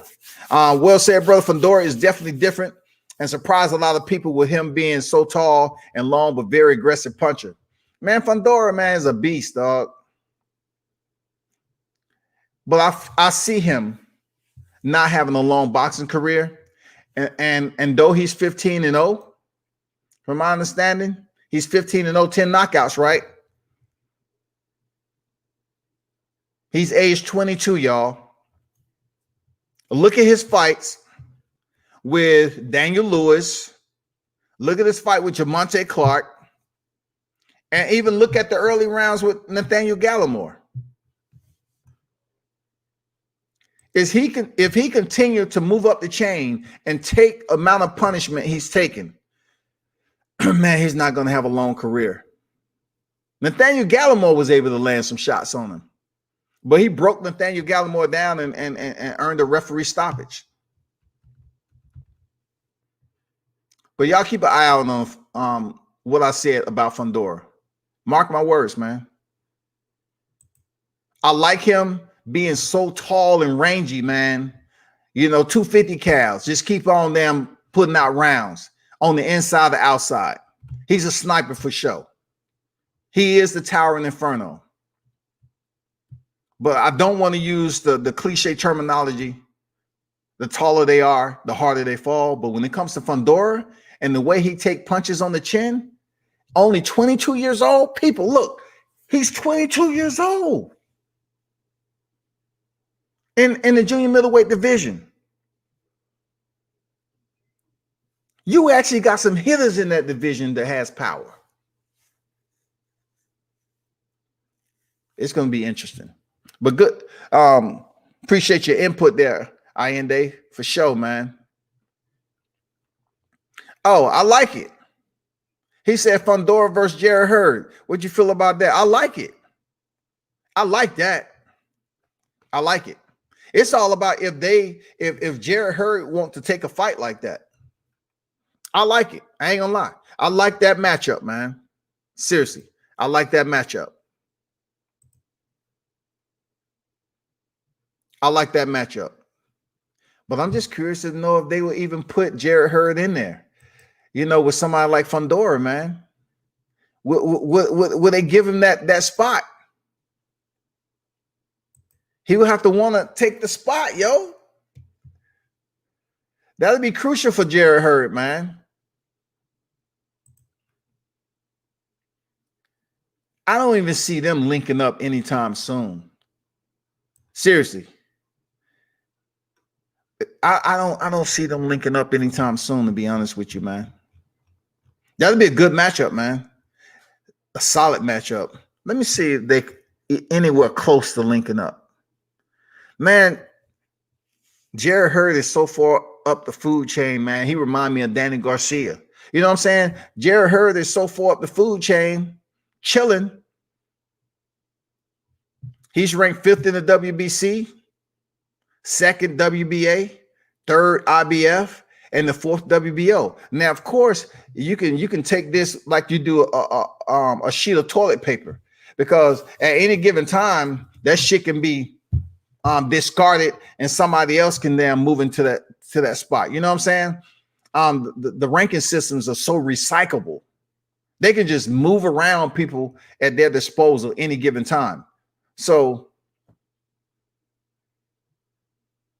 the only presence that I see Sebastian Fundora right now is in the WBA. And for him to even link up with Jarrett Hurd, it's going to be a good long minute, bro. It's going to be a minute, y'all. But that's a damn good fight, though. It's a damn good fight. I ain't going to lie to you. We might even see. Now, you know what?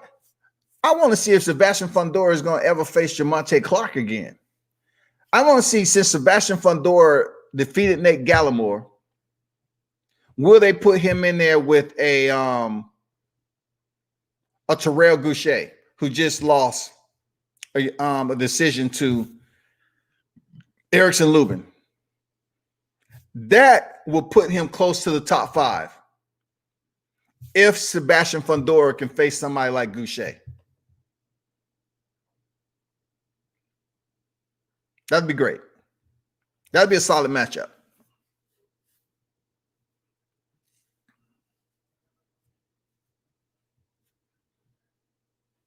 What you mean? What are you saying no to? The line killer. Lubin loses to who again? I mean,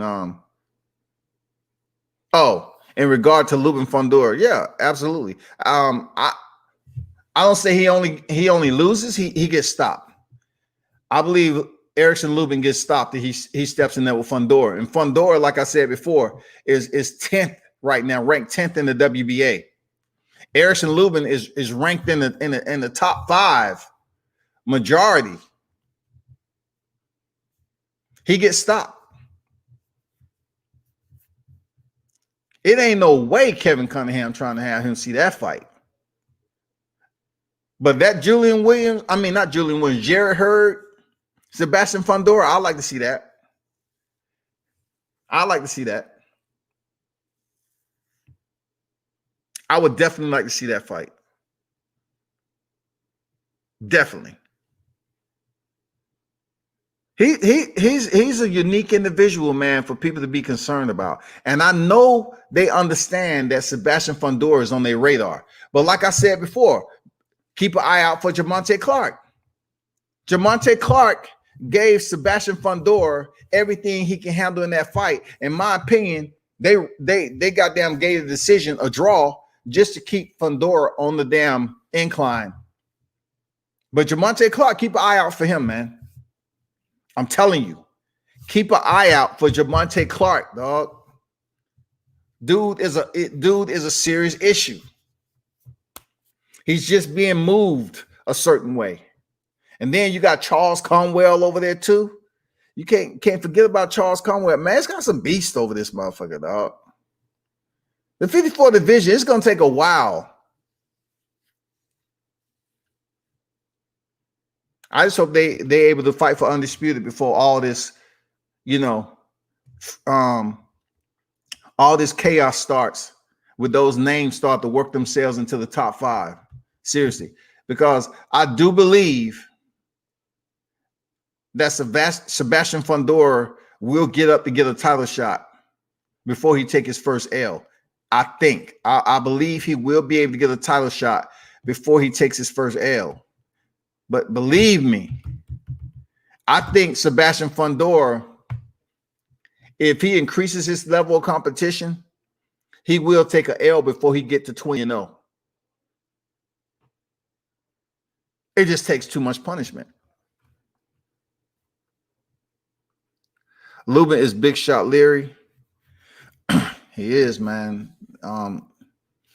He has that those loose nuts and bolts when it comes to, he has his, the light system shuts off. He has a faulty switch up top. When you get touched on the chin, what's good, Rob? The lights go off, man. Salute to you, bro. But I agree with you. Lubin loses if he steps in there with Fundora. A lot of people are not talking about it, but the Towering Inferno is an issue, y'all. We have to take that in consideration, that Sebastian Fundora,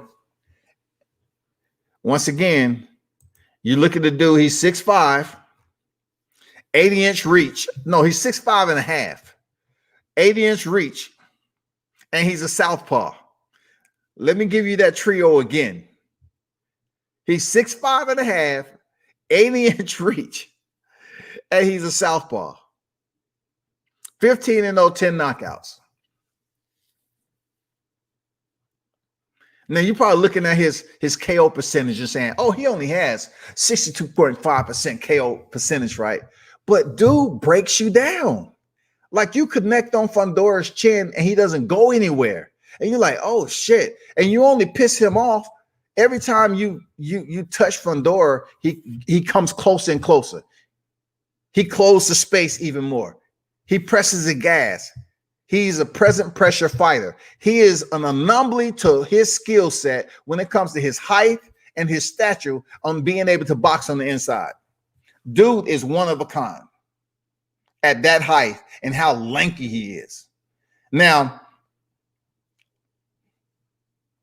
if he doesn't already have this, I'm curious to see if he's ever going to have joint issues, like his elbow and shoulder from his limbs being so long and fighting the way he does. But I have to commend him for being able to shoot an uppercut and hooks on the inside the way he does with such long limbs. He has some gifts, man. He has some gifts. I ain't gonna lie. That means he don't take a risk to get KO'd. So y'all keep an eye out for that right there. And Nathaniel Gallimore, man, shout out to Nate the Great. I'm just curious of what he got planned next. He fought the wrong game plan. He was able to connect with some shots early on, but Sebastian made the necessary changes to get the stoppage, because Nate was taking some punishment. He was. So you take Daniel Lewis and you take Jamonte Clark, and you compare them as far as they height and reach to Nathaniel Gallimore. They had a better ring IQ. Daniel Lewis and Jamonte Clark had a better ring IQ than Nathaniel Gallimore. That's all. It's not like they was much more closer to reach when it comes to Fundora or height. No, that wasn't the case. You're talking about Daniel Lewis, who was 5'10" with a 71-inch reach. That's unbelievable. You know, he was a short dude, but yet he touched up the shit out of Fundora. Look at the fight, man. It was entertaining. But yeah, that's what we got going on this weekend, man. Boxing wise, Showtime, the Charlo brothers. You know, I wanna see the Charlo brothers have a breakout, and this is definitely going to be the breakout fight for Jermell Charlo. If he want to separate himself from his brother, this would be the fight to do it. You know, this would be the fight to do it. Y'all probably saying, well, he beat Tony Harrison. Hey, he's fighting for the unified titles right now. He's fighting for the unified titles, 33-1. He's not unblemished no more. He got that shit out the way. Man's back to business. You know what I'm saying? 33-1, 17 knockouts. Let's get it. Let's see what's going on, man. I just can't wait to this fight. Jason Rosario, 20-1. I can't wait for this fight. Now, not to contradict myself, I did say that the UFC fight had more interest to me than this particular fight card with PBC Showtime. Absolutely.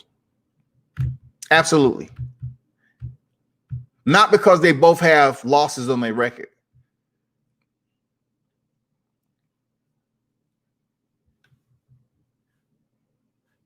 So Jason Rosario, man, Jermell Charlo going down this weekend.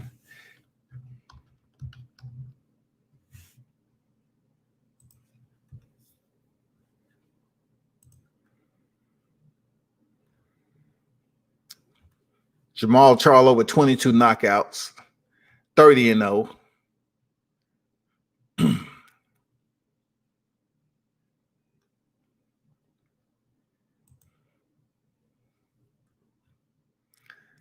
I hope he ain't taking Darenchenko lightly.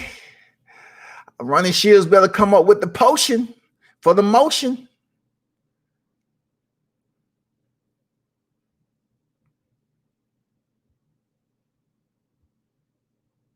If you look at Darenchenko fight with Daniel Jacobs,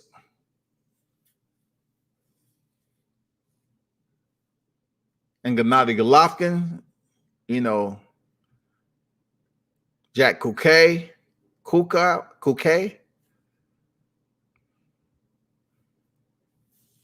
all went through a decision, and those were some of his best opposition.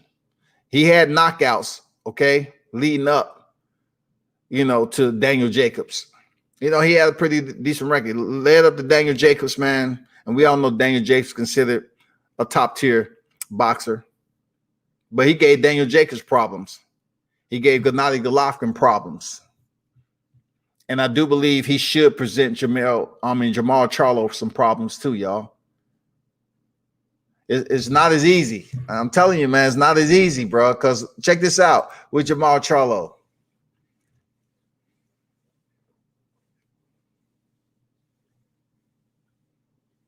Brandon Adams went the distance with him. Karabov went the distance. I'm not even gonna mention Dennis Hogan. I'm just saying, man. Darenchenko Sergey Darenchenko.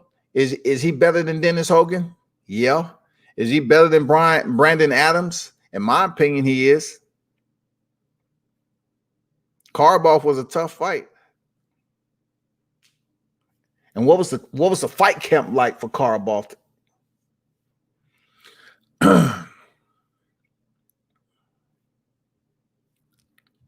It's according to which Charlo you're talking about, though. It's according to which Charlo you're talking about, because both Charlos are on the card, Rob. Like you have, you know, the 154 male Charlo and the 60 male Charlo. He said, I'm not worried about Jermell Charlo. Most out of both Charlos, Rosario is no joke. What's going on, Castro? How you feel, bro? Salute to you. Hopefully everyone is doing outstanding.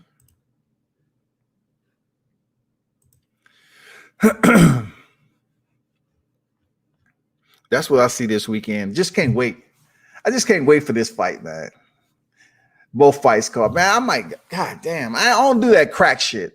I you know what I'm saying? I don't crack stream fights, man. I just pay and support the fighters. I don't do the crack, the stick and crack streaming and all that. I don't do that. I just don't do it, man. I really want to support the fighters.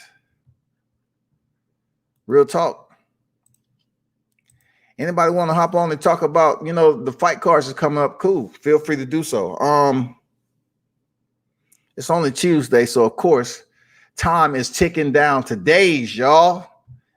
Days to hours till these fights are coming up.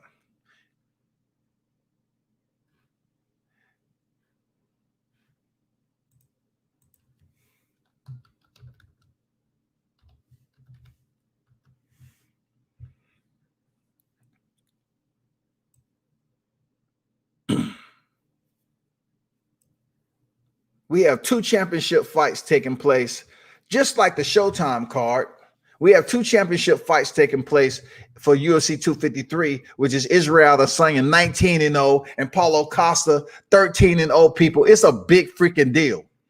They match up very nicely, man. Israel Adesanya is the reigning, defending middleweight champion. And then you have the vacated light heavyweight title, John Jones, being contended by Dominic Reyes, who's 12-1, and Juan Blachowicz, which is 26-8. It's gonna be a damn good fight. That's for the vacant light heavyweight title. It's gonna be a good damn fight card, man. Mitch says Jamal is more likely to get outboxed by Derenchenko than Rosario beating Jamel. That's a good point. Because neither one of them are knockout artists. They always say the Charlo has more power than Mel. You know what I'm saying? But when it comes to them just being one quitter hitters, it's not going to happen. I don't see it happen like when Charlo knocked out J-Rock. I don't see it. I don't see him landing that uppercut and knocking out freaking Derenchenko like he did that. No, I don't see it. Now, there's a possibility that Derenchenko could possibly be dropped. Of course, it's boxing. It's the junior middleweight division. The middleweight division. It's boxing. It's got some heavy hands up there in those divisions from 54 to 60. But when have we seen Derenchenko in a problem like that? Charlo has definitely got to be thinking about that. It's like, damn, what am I going to be able to put together to hurt this guy? What? Do Charlo believe he could have did better? He could have performed better and went in there and stopped Gennady Golovkin if it was him. Do he feel comfortable in himself that he could have went in there and did a better job with Gennady Golovkin than Derenchenko? That's something we don't know. Ace Boogie in the building. Salute to you, man. At work, brother, enjoying the show. Appreciate you. That's a good point, man. Jamal Charlo more likely to get outboxed by Derenchenko than Rosario beating Jamel, man. Can't see Rosario outboxing or knocking out Jamel Charlo.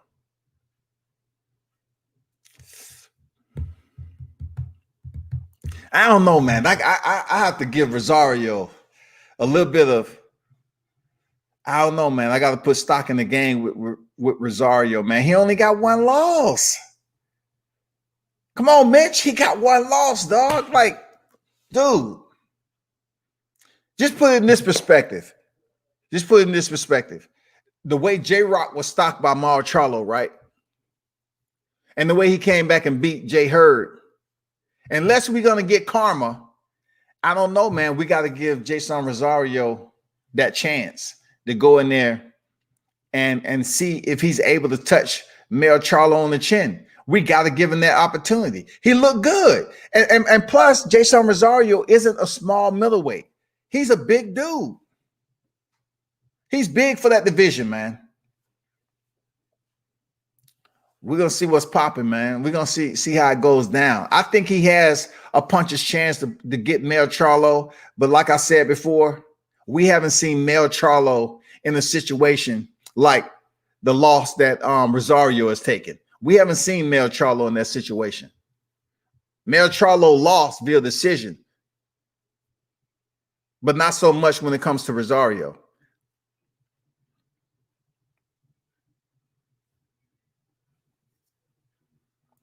With a camp and everything now, conditioning, Rosario might be more of a threat than people giving him credit to, man. Rosario might be a freaking problem, man. I'm serious, man. It's gonna be a good fight. Seriously, I look forward to it. I don't know if freaking Mel Charlo is gonna walk to the ring with a full motherfucking lion this time, and a herd of motherfuckers with lion skins on and shit walking behind him like they're pride, and this motherfucker Simba. We don't know what the fuck the Charlo is gonna come to the ring and do this time, man. You know what I'm saying? I mean, god damn. They might have went out there and paid one of them hunters, these prize hunters that be paying people 80, 100,000 just to hunt these animals that's been living for a long time. You know what I'm saying? And they go out there and kill them. They might go out there and try to buy the skin of that lion who had been living for quite some time. I forgot his name. They might try to get that skin and wear it to the ring. Shit. Motherfucker might come down to the ring in a full-blown 15 pride lion suit. Because this is a big deal for the Charlos. Or they might just come out in regular shit. You know what I'm saying? It all depends, bro. They might bring in some freaking live animals this time. Who knows? Darren Chico winning on points is a possibility. They got Charlo, though. You know, a lot of people that talk about that particular matchup, they would say the same thing, Mitch. They say, you know what, Darren Chico gonna do this, this, and this, but you know, I got Charlo. That's the same bet. You know what I'm saying? Darren Chico gonna do this, this, and this, but I got Charlo. I mean, I can see where people is going with that because he's still undefeated. He's supposed to be the stronger of the Charlos when it comes to, you know, knockouts. He got 22. His brother has 17. So when it comes down to it, I can see where you're getting that from, you know. I can see. You know what I'm saying? I can see where you're coming from with that. But I think the male Charlo, man, the male and Rosario is going to be tougher than what people think, man. It is. It is, man. If Charlo goes in there with the, I got to knock this dude out and let them know I'm back, he might get a tougher Rosario, man. He has a full-blown, he has a team now, a legitimate team, a solid team. He has a solid freaking team now, y'all.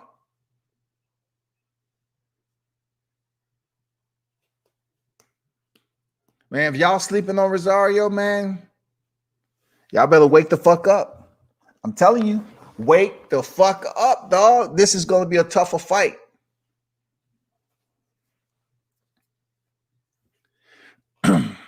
Don't get me wrong, Rosario has power for sure. When have we seen either Charlo really hurt?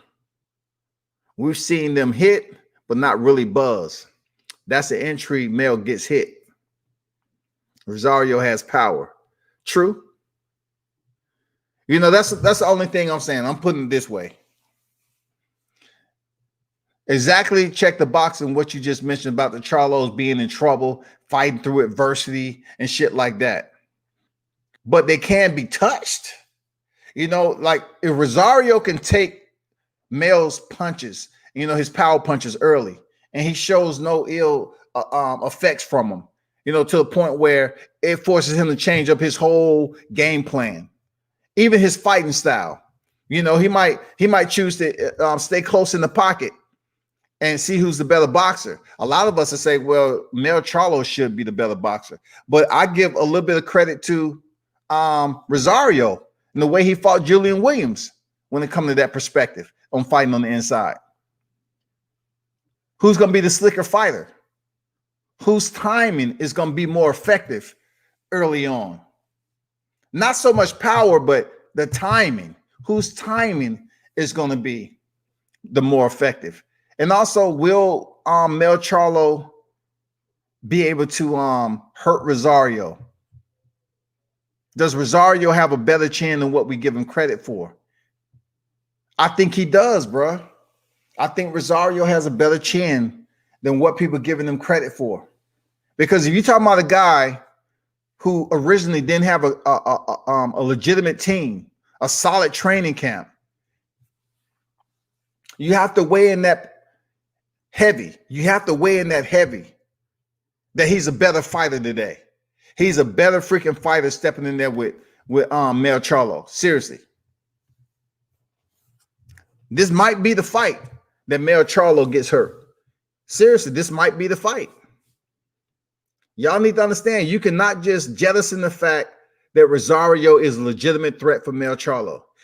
I think this is the fight that really should test Mel Charlo. Is it going to test him? I don't know. I cannot prognosticate in that, around what's going to happen. But I'm going to tell you, he has a legitimate team now. Rosario isn't a joke. Neither is Mel Charlo. But the one process that still sticks with me, right, is when Jermell Charlo goes on a headhunting fiasco. Like he goes on a headhunting exhibition. He wants to go in there and try to close somebody out. And if he isn't able to get that knockout with Rosario, then what? What if Rosario is able to withstand Jermell Charlo's best punch, but yet he's able to punish Jermell Charlo and has respectable power to get Jermell Charlo to actually box on the outside? You know, what's going to happen if Rosario has Jermell fighting off the back foot? It will be interesting. It will be absolutely interesting if we see Mel Charlo boxing off the back foot. I don't know, man. What's going on, D-Ray? It's a lot of, back and forth scenarios to match up with this fight when it comes down to it. But I do believe it's going to be more of a 50-50 fight than people giving credit to. I know I hear a lot of people talking about Mel Charlo is going to knock out Rosario. He may potentially knock him out. But me, I can't sit up here and tell you that just off what we know from his loss. All right, not Mel Charlo, but Rosario, that Mel's going to go in here and stop Rosario, who now has a legitimate fight camp. He has a legitimate team training him.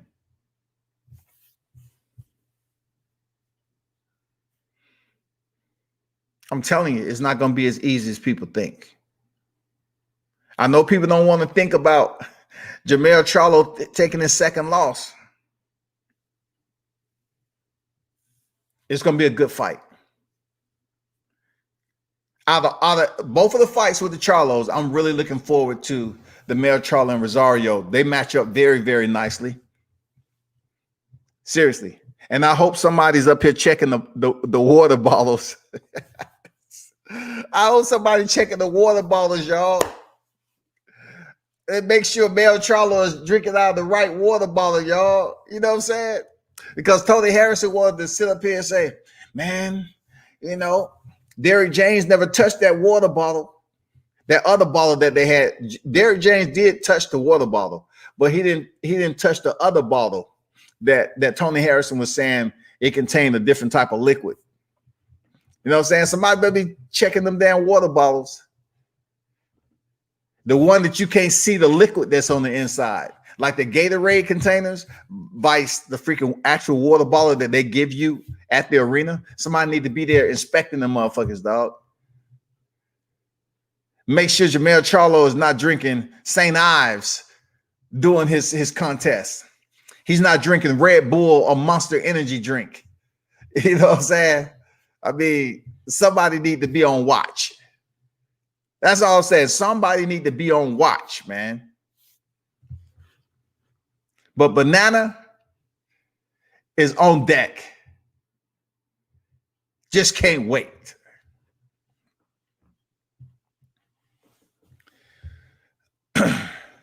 It's gonna be live, man, and I hope y'all be able to stop through, man, and give your input, you know, what's going on. I would definitely be providing live commentary. This is what it is.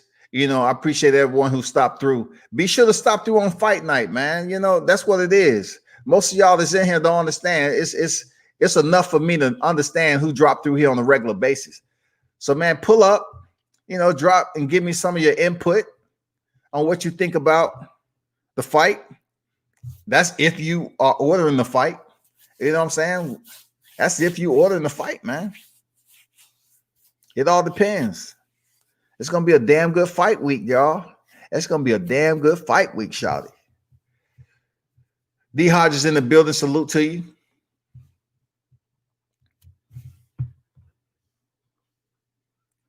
Water bottle and gloves. What happened to the fair fighters?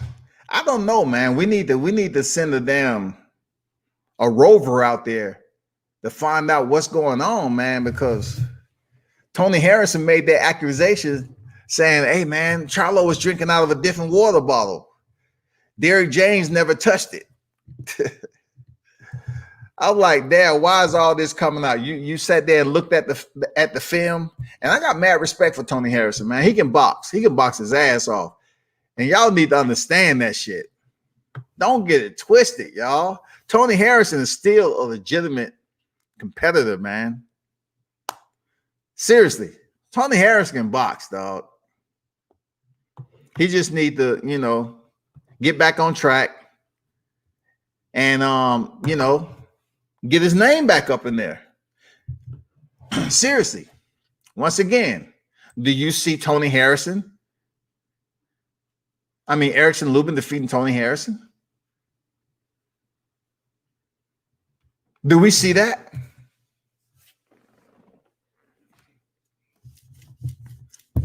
Do you see Erickson Lubin defeating Tony Harrison? Do you see Erickson Lubin defeating Jared Hurd? Erickson Lubin defeating Sebastian Fundora? Tim Tszyu. Let's say Tim Tszyu. You think he defeating Tim Tszyu?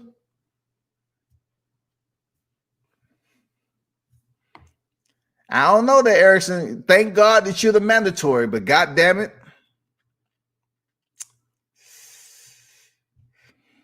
I see you going more rounds this time. I see you getting out the first and next. The way you fought Boucher, I see you stepping there with Mel Charlo and getting out of the first round. Because if you fight as careful as you did with Boucher and you fight Mel Charlo, you'll make it out of the first round. Do I see you going to the final bell, or do I see you having enough power to hurt Mel Charlo? No, nada. Not even, bro. I don't see it happening. I see you making out of the first round, though, playing it safe. But you got a huge challenge. Seriously. After Jamel wins, I like to see Rosario first Fundora. It's how he loses, though, Mitch. I think it's how Rosario loses, in my opinion. Like, it'll definitely be a solid matchup, but it's how he, if Rosario loses via knockout, I'm not sure I want to see him face Fundora. I don't know, because Rosario, I'm curious, you know, we need to see more activity, consistent activity from Rosario. If he goes the distance, yeah, I want to see Rosario first, Fundora. But mark my word, people, on Fundora. The man is 22 years old. He takes too much punishment. That's just like the fighter who went in there with Clay Collard.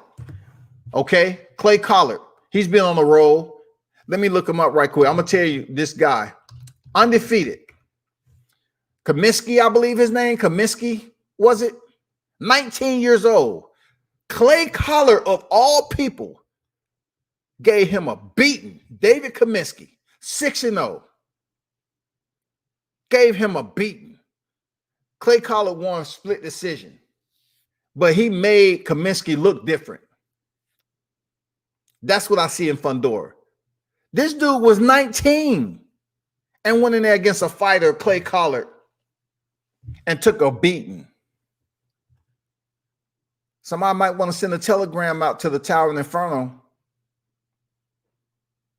Maybe he need to lower the burner a little bit so he can actually understand, don't burn down your career early. Come in there hot,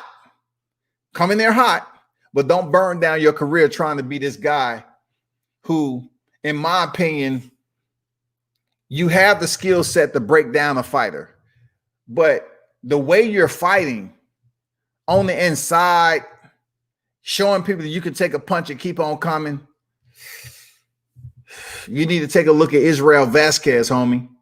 You really need to take a look at some of the fighters that you're emulating, fighting stylistically, and understand what the punishment is going to do for you once you get fighters to start touching you on a regularity. Your career is going to be short.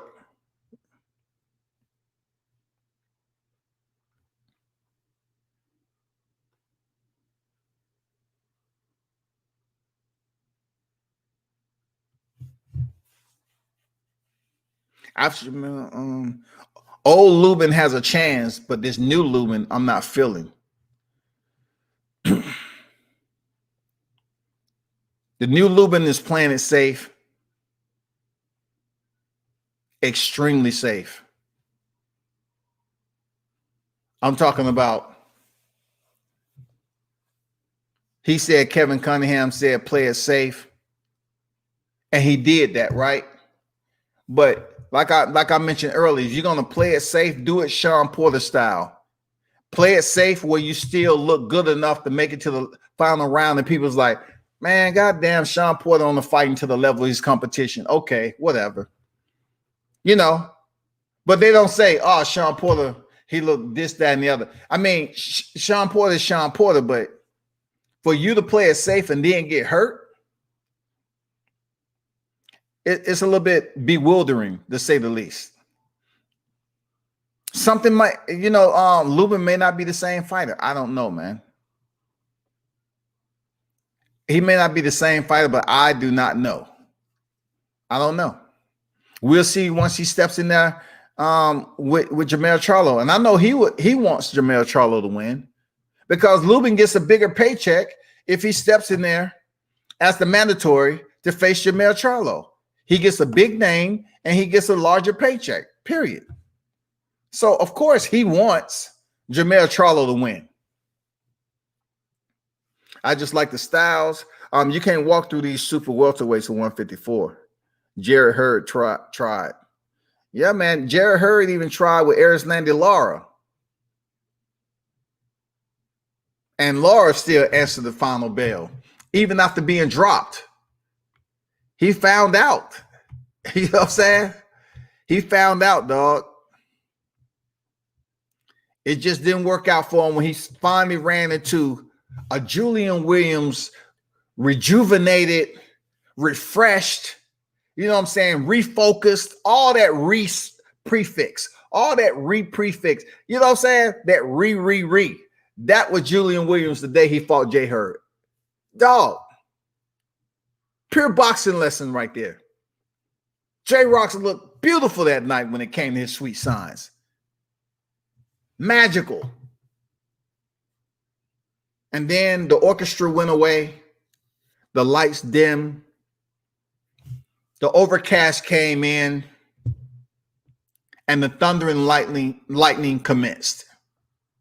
I don't know what happened. I don't know what we was looking at in the Rosario fight. People were saying he was still injured or something. He was injured from sparring. He wasn't 100%. Damn. I thought the J-Rock that was telling us, hey, don't sit up here and discount a fighter that gets knocked out once. Don't just throw us on the shelf and discard us and put us in the closet as if we don't have anything left. And I was believing that. When I ran the J-Rock out on the block, right? And J-Rock's a good dude, man. When I ran up on him on the block, right? It was after the Wilder fight. We had J-Rock out there, Gilla the Kid, freaking Swaggy P. Shout out to Zab Judah. That's one thing I respect the shit out of Zab Judah. Every single time I seen Zab, Every single time. If he's with his people on the street, I say, what's good, Zab? He give me a little bit of his time every single time. And that's an OG in the game, man. Former undisputed.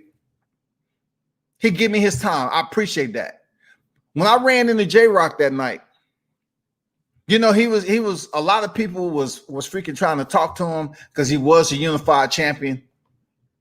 And he was trying his best to promote that people shouldn't discount a fighter just because of one loss and the way they lost, and that doesn't mean their career is absolutely over. They expired as being a prominent name in the sport. I get where he was coming from. But when you come back in there and you go out in similar fashion than you did with Mauro Charlo, people are going to look at you now as having a fragmented chin, man. And you know, every time you step in there with somebody who has decent punching power.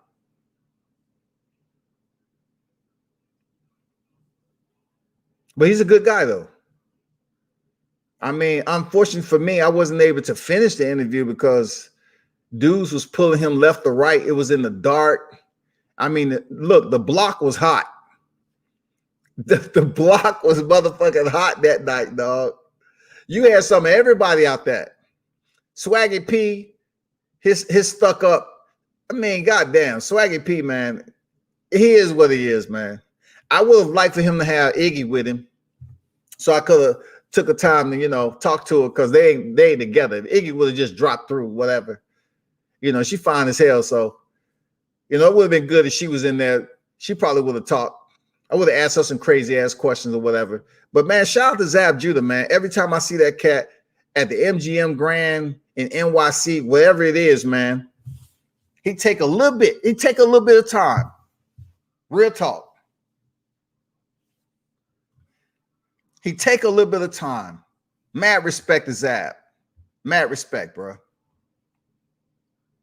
And that's no cap whatsoever. Stewart Hotel, outside the Barclays, MGM. Where else did I done met that dude. I done saw Zab, I think, on 5 different occasions. Every single time. I said, what's good, Zab? Nothing too high. What's good, Zab?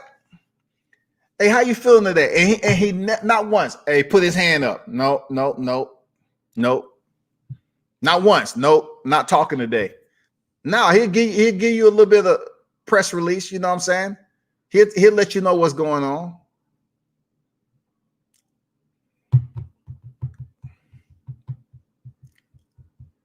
Taking a punch is an amazing tool to have, but if relied upon too often, you'll get clipped.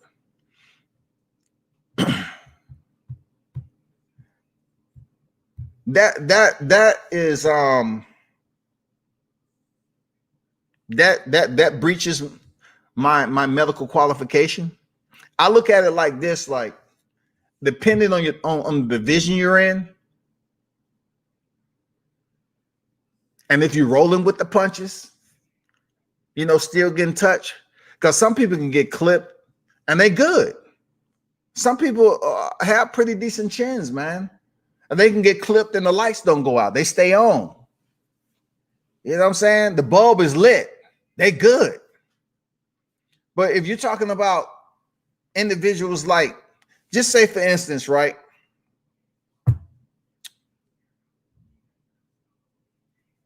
Amir Khan, and I know people don't like when I use these examples, but I am. Amir Khan, you know, when he faced Canelo and Garcia. When you look at Anthony Joshua, the way he fought Klitschko, the way he fought Andy Ruiz, you know, even he was hurt with the Joseph Parker fight. The Dillian Whites. Okay. Now I can't use Tyson Fury wholeheartedly, even though he had been down in his career. I don't think he has a soft chin. I don't think he has a loose light switch, you know. Neither does Deontay Wilder. Just in case people want to collaborate on them and saying, okay, what about Deontay Wilder? You talk about so much. And what about Tyson Fury? I'm just telling you, I don't think they have suspect chins, believe it or not. They don't. They have very respectable beards, okay? But there's some fighters up there that go down, and there's nothing they can do about it. Dillian White is not an old fighter.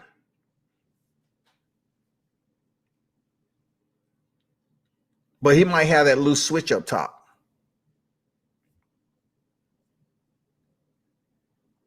He might. The way he talks this early in the game of his life, he's going to be sounding like some other fighters that we see out here. Guaranteed. It's your neurological composition, man, when it comes down to it. It's what makes or break a chin is the functionality of your neurological composition. When the lights go out up top and tells your body, as you know, I'm saying, like, you have no more stability, everything is a blackout. That's when you know you can't fix that shit. Like, it has absolutely nothing to do with what's under your lip. Absolutely nothing. It has something to do with neurological shutoff switch that tells your body you've been impacted by something and everything shuts off immediately. Now, you've seen certain fighters like, let's say, Arturo Gatti. Arturo Gatti can take extreme amount of punishment and he can get hit flush on the chin and he doesn't go down. You know what I'm saying? I mean, he was just taking an extreme amount of punishment. He was wired different. You know how you hear people saying you're wired different? That's the truth. It's some fighters are wired different. They can get touched up on the chin and keep fighting.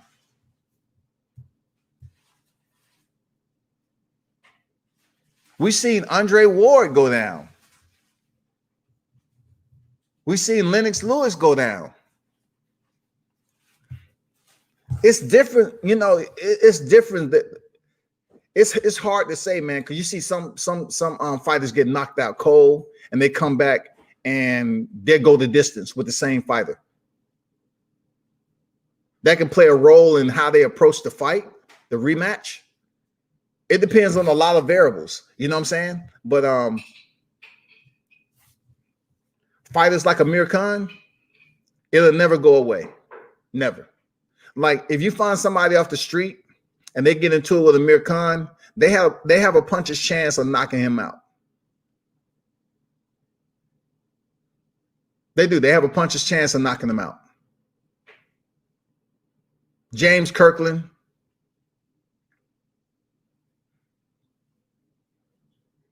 It's fucked up. J-Rock got cut. As a result, his game plan changed. He stepped on the gas too early in fear of losing on the cards from a cut due to a stoppage. J-Rock took the risk and Rosario touched him up. Mitch, I can't give that excuse for J-Rock, man. I done seen fighters with worse cuts that keep fighting, Mitch. You know what I'm saying? Jojo Diaz, I was hanging down and he was still fighting, bro. I cannot give J-Rock that excuse.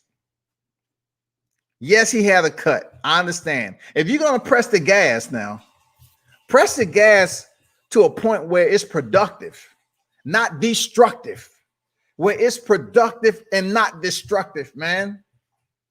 You can still press the gas with a cut and be effective, but you just don't throw caution to the wind and say, I'm going all for naught. I'm calling it a night, but I got to make it look good. I don't want the Bruce Seldom effect on me. I don't want the Bruce Seldom effect where it looked like you got hit by a punch and you go down. We don't want that. But look at Jojo Diaz's eye.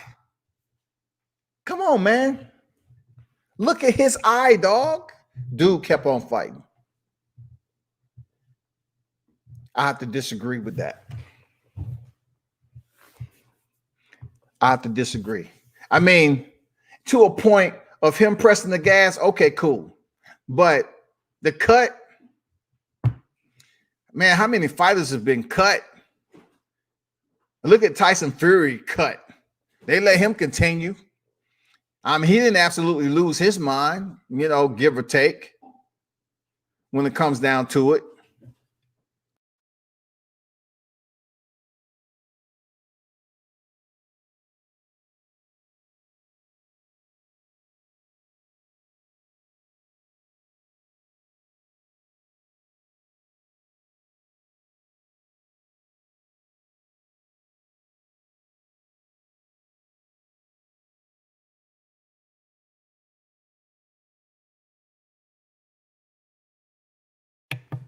The jab is going to be the X factor in the fight. Jamel's going to get a late stoppage. Rosario didn't respect J-Rock power.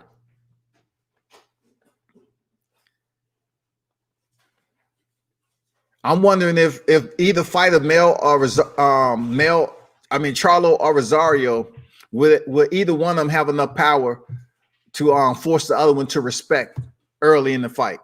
You know what I'm saying? Because listen, people, fatigue will force a boxer, you know what I'm saying, to respect power too. Fatigue. When it's early in the fight, and just say Jamal Charlo connect on Rosario connect on Charlo, you know, they still strong enough and have that energy and strength to take a punch on the chin. But as the rounds go on, and depending on what the traffic flow of the fight, then fatigue start to set in. Then they become more susceptible to being stopped via a knockout. It depends on where the shot land. It's according to the body work that's going into the damn strategy, or, you know, the hooks, or the jab, or how many shots they've taken to the head so far. It all depends. So we'll see if disrespect happens in the later rounds due to the fatigue, because we seen Mel Charlo go into the later rounds with Tony Harrison, and he still looked sharp. He still looked good. But I really can't say that about Rosario. It's just a lot of fucking questions I have about Rosario. For one, can he really take a punch from a respectful puncher? You know what I'm saying? He ain't a knockout artist, but a respectful puncher with decent power in Charlo. And can he go into the later rounds, man, with Charlo pressing him like that? That's the question I have. Is he able to accomplish that?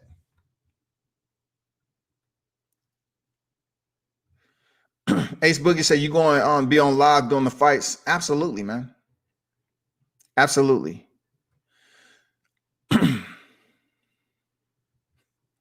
D-Ray say, PSA. If anyone tests chinny fighters, be prepared for an ass whooping. Hey, man. I'm just saying, if you on the street and you and Amir Khan, you know, get into it. Yeah, I know he had a situation with his girl, you know, who potentially may have been trying to get at his girl or whatever. But when it comes to the speed of Amir Khan, I respect it. Okay, he has mad speed, and Amir Khan is one of the more technically sound fighters in the game. But his chin, I will have to try to see, you know, can I, you know, find the opening, find the entry point. You know what I'm saying? Is there one avenue I can take to put Amir Khan off the exit? I just want to put him off the, you know, just get in close with, step into it. See, can I, you know, just touch him solid. You know what I'm saying? Amir Khan, man, his chin. I seen Crawford break down Amir Khan. That was legitimate. Amir Khan quit that fight. No ifs, ands, or buts. Y'all dog the shit out of Crawford. I get that. While we got people, you know, mad about Crawford not fighting this opponent, that opponent. Crawford, y'all don't too much mention what he was able to do with Amir Khan. We're talking about the same Amir Khan that quit, but then his next fight, he wins the WBC Continental or whatever title. Crawford made him quit. Crawford made Amir Khan quit. But now the whole topic of the conversation is, what has Bud Crawford did for the boxing community lately. I get it, man. I'm not gonna get too far on Bud Crawford, but I was there. I was looking at that shit up close and personal through the lens. And Crawford was giving Amir Khan the business. Amir Khan's chin is a wet shoebox. Seriously. It's a wet shoebox.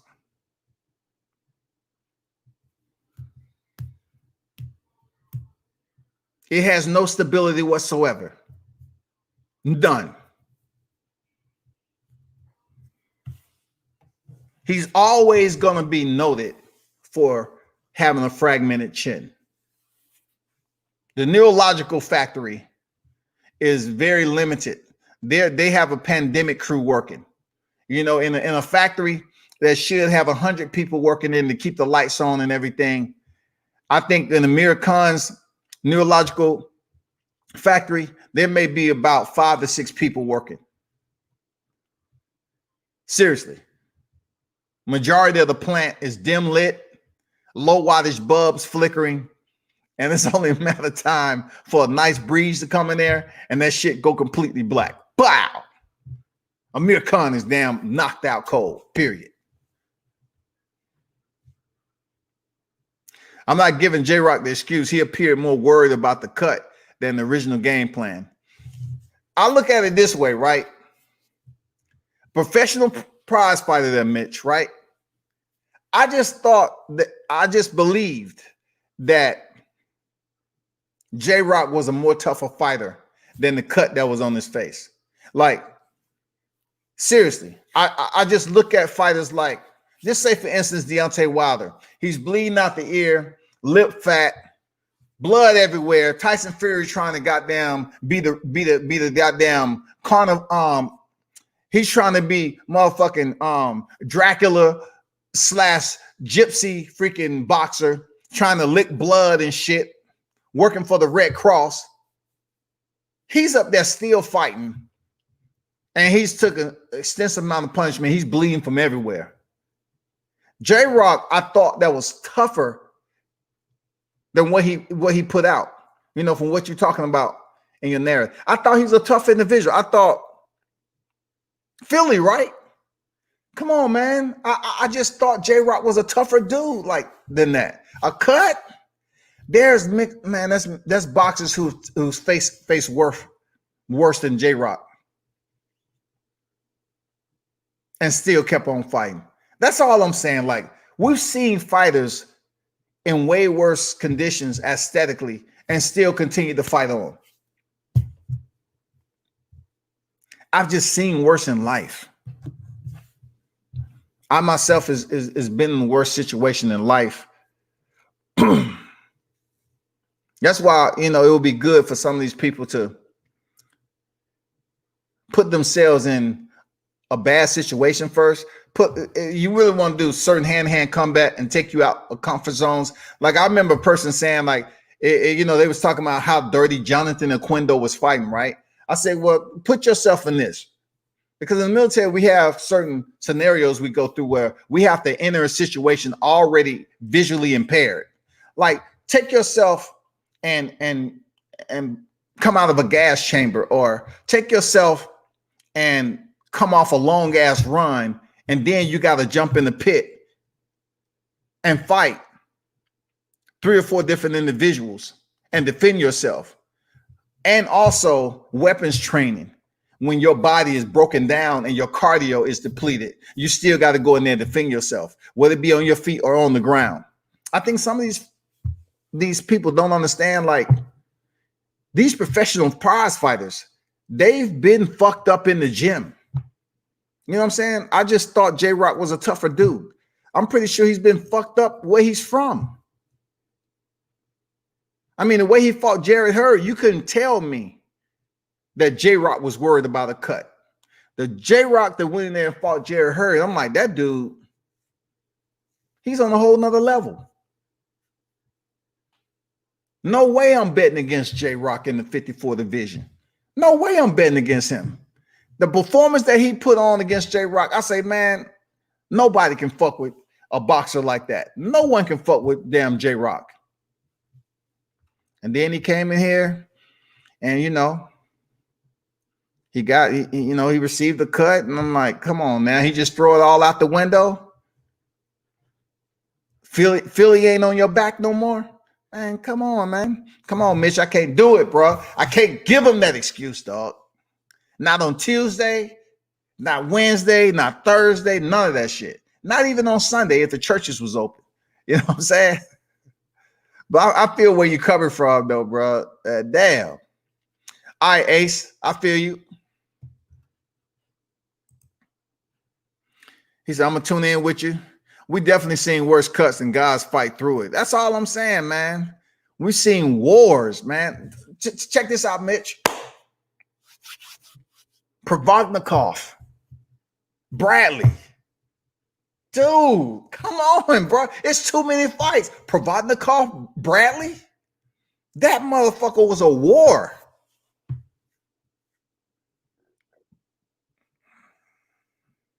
Where am I supposed to source an excuse for J-Rock? I can't do it. I can't source an excuse for him. Provodnikov, Bradley? Oh my God. Jesus. That shit was absolutely incredible to watch. You know what? Since I mentioned it,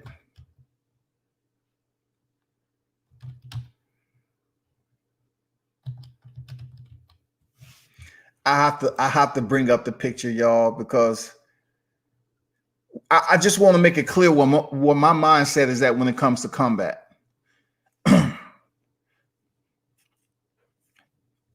Walking in the gutters of Thailand,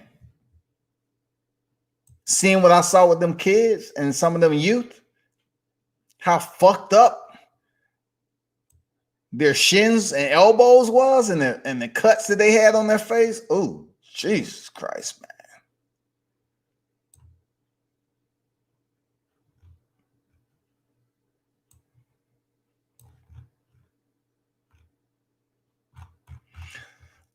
So I'm just gonna post this pic. Like, my brothers, man, you know, I hold you to a standard, especially in prize fighting. Like, bruh, I don't think his cut was nowhere even close. Now, you know, you might say, well, what do you know? And you're talking about somebody who's all about extreme shit, though. Like, I ran bikes a lot of the time before I was even before I was out of high school, bruh. Like, it's just a lot of extreme shit that I look at. Like, for me to get queasy about it. But look at this picture with Provodnikov, y'all. Look at that cut on Provodnikov, y'all. Look at y'all playing. Y'all playing. Look at that cut, y'all. Talk to me. That's all I want you to do. Talk to me. Look at this cut. Look at Provodnikov. He trying to goddamn nurse the cuts inside his lip. But look at the motherfucking cut over his lid.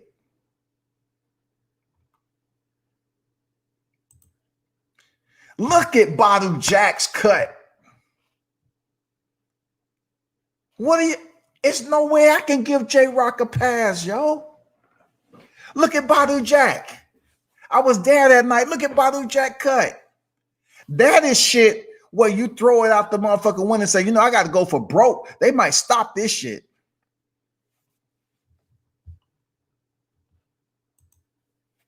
Come on, man. Come on, man.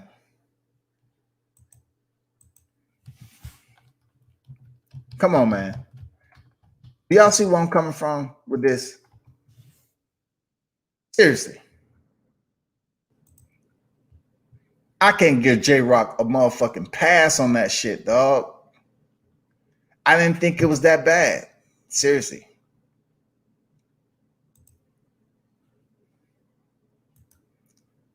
And I have to end it with my boy JoJo. All right. so y'all can get a new profound awakening to what I feel that is severe enough to warrant that excuse that was given for J-Rock. That's all I'm saying. I appreciate the input. Real talk. I can't give J-Rock a pass. Check out this cut.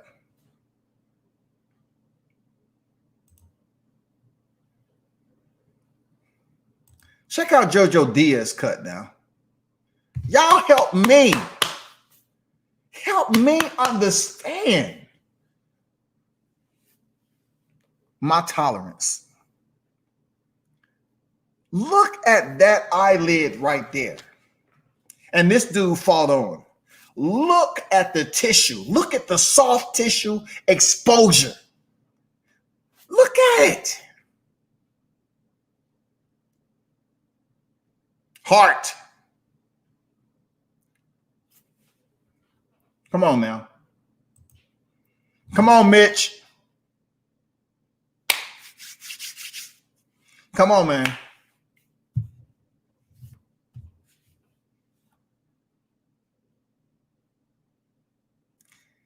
Look, I understand you might say Bradley was foolish. I didn't say anything about how smart or dumb he was in fighting that style, okay?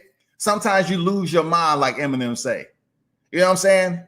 In that particular case with the drilling going on and everything, I guess Bradley wanted to give us a show, and he went all in. You know what I'm saying? Fuck everything else you heard. Bradley went all fucking in with Provodnikov. And you know, in the heat of battle, man, you might experience an adrenaline rush, and especially when you're exchanging punches, you getting hit, and you getting, you know, you're doing the hitting, you exchanging punches, and that shit is freaking powerful in many ways. You lose your thought. You lose your thought process. It's just you have that tunnel vision in front of you, and that's all you contain. I mean, that's all you contain in front of you. That's all you're focused on right here, right now. Kill or be killed. Kill or be killed. Kill or be killed. Smartest thing Bradley did was take a knee.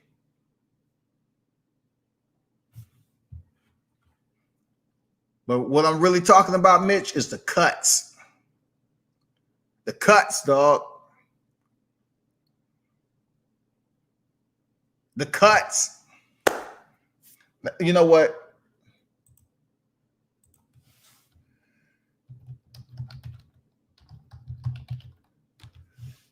Let me provide a. Hold up. Let me see if it's even out here now. Because if certain cuts are bad enough, they put it out there. But let me try. Let me try.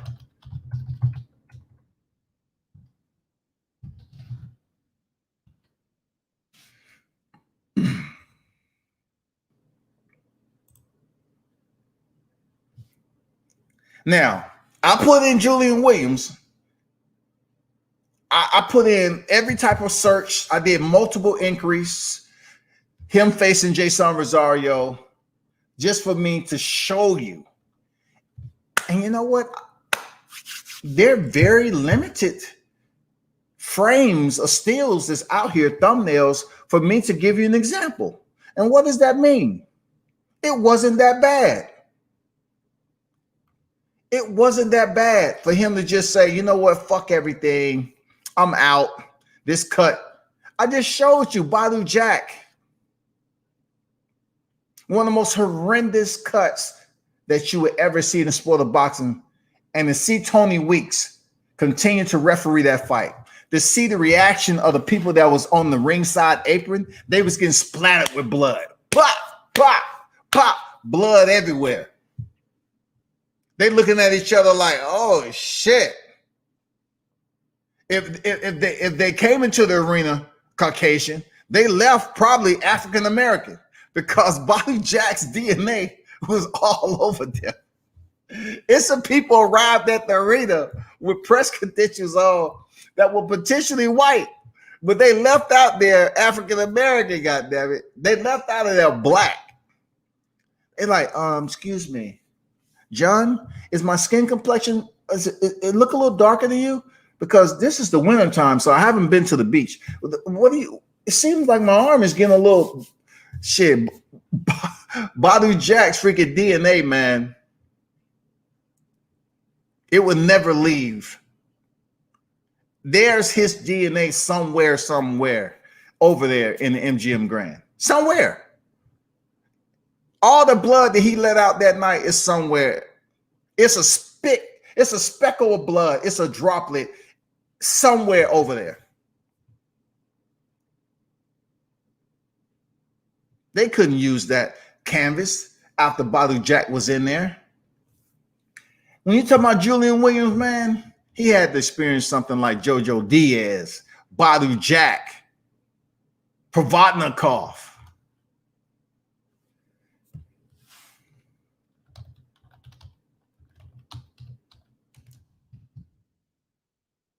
That's all I'm saying, man. And I always hate bringing my boy Berto up. Cool dude, man. But unless J-Rock was looking like Andre Berto when he fought, Robert Guerrero, then guess what? I'm passionless to say that J-Rock threw everything and caution to the wind because of a cut he received. If J-Rock wasn't looking like this picture right here, Andre Berto, at least.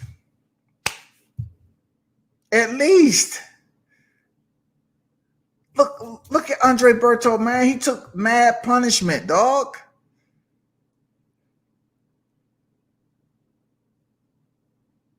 Both eyes. Both.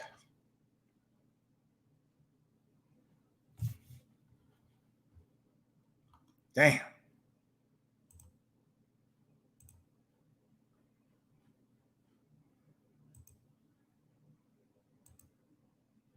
That's all I'm saying, people.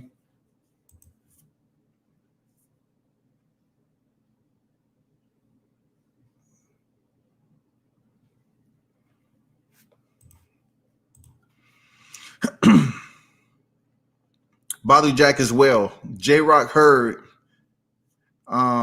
has the world fooled about Badu Jack as well. J-Rock versus Hurd had the world fooled about J-Rock. It was just Hurd's off night, man. You ain't never lied. You ain't never lied, man. Had us all fooled. Had me fooled.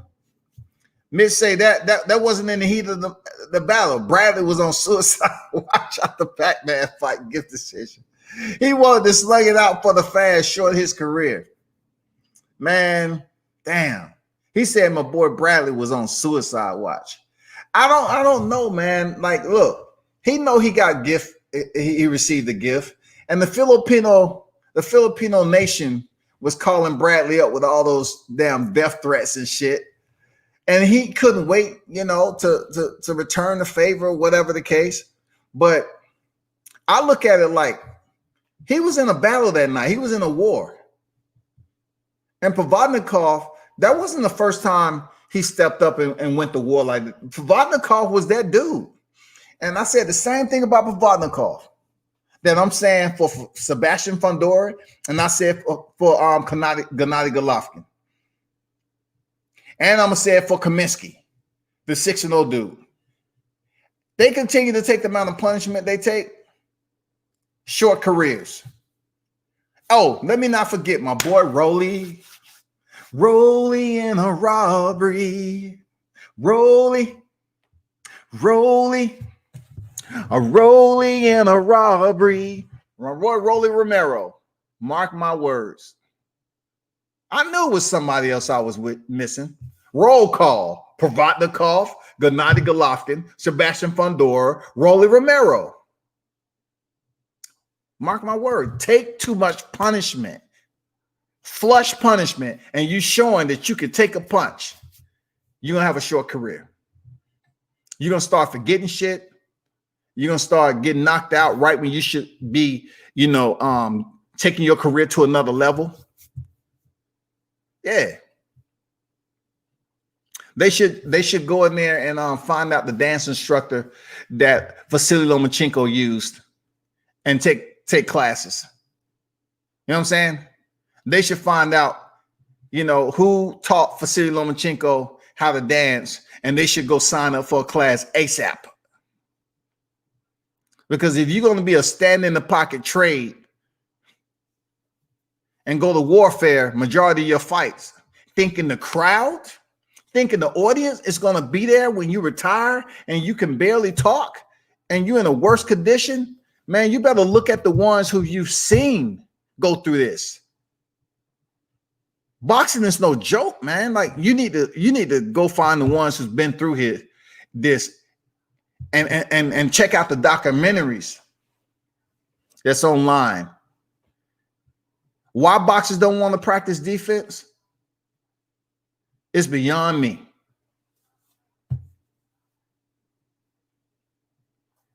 He said Bradley was on suicide watch. God damn. Bradley was on suicide watch, y'all. Poured the headbutt and bullied Berto all night. That's just what happened. I'm not giving Berto the excuse. Hey, man. Hey. I think that fight right there with the picture I showed was versus Robert Guerrero. That was a Robert Guerrero fight, not Sean Porter fight. I think that was a Robert Guerrero fight. That shit was crazy, man. It's not,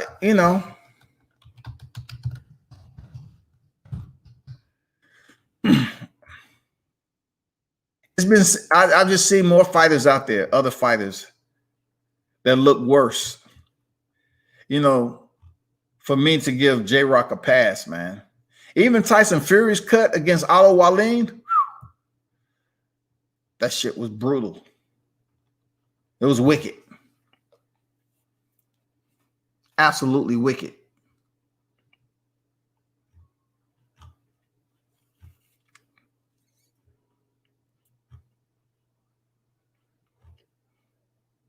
But that Badu Jack is at the top of the list in history. That Badu Jack cut is the worst in boxing history. That shit, when something is basically close to exposing your cranial cap,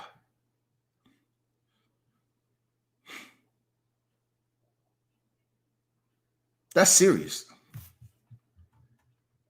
That's serious as shit.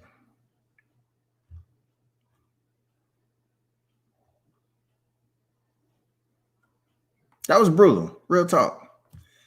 Even Alistair Overeem cut to his mouth ranks up there with Badu's Jack cut.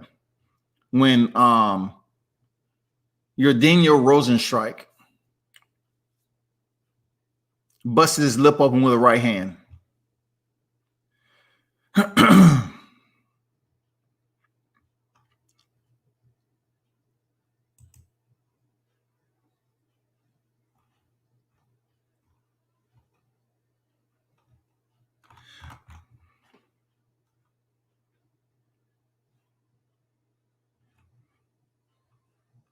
But people,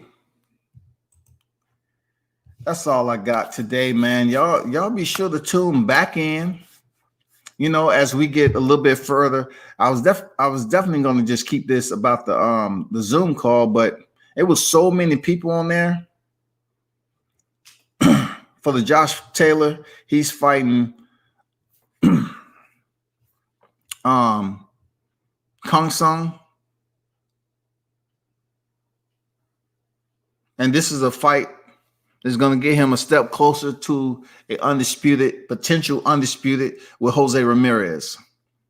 But from my understanding, Jose Ramirez may be facing Jack Catterall, UK fighter, who Josh Taylor has made a point to say, well, I hope my countryman Cotterall, defeats Jose Ramirez, it would be an awesome thing to have an all UK undisputed title. I get it, but is he gonna sell? Like everybody really wants to see Ramirez versus you, Josh Taylor. They want to see Jose Ramirez versus Josh Taylor for all the marbles. That's it. No unnamed that just went in there and was able to get something accomplished. We really want to see Ramirez Taylor because y'all saying y'all moving up to 47. We want to see it. We want to see those two names right there in 2021. Real talk. So it's been a pleasure. Turn up and tune in to World Combat Sports. Y'all be sure to stop back in, man. Support the channel. Support your boy. Appreciate the ones who stopped through in the live chat, man. Ace Boogie, King Mitch, D Ray, D Hodges, Rob, Allende, Line Killer, T Joyner, Boxing Conversation with Reggie Owen, stopped through early. Jones, Diehard Casuals, Counter Loco Sports. Be sure to subscribe to his channel. Lawrence William, salute to you. Everybody else that I may have missed. It's going down this weekend, fight week. Two heavy hitters, Jamal Charlo facing Sergey Deryanchenko, Jamel Charlo facing Jason Rosario. You know what it is, man. Somebody is going to win and somebody's got to lose, period. It's no draws this week. I don't see no draws happening with the Charlo brothers. And also you got UFC 253, man. It's going down. It's popping. You have two title fights in the main card. You have Israel Adesanya, the last style bender, going against Paulo Costa. And then you have the vacant light heavyweight championship fight going on against Dominic Reyes versus Jan Blachowicz. There you go. Be sure to tune in again. World Combat Sports. Salute.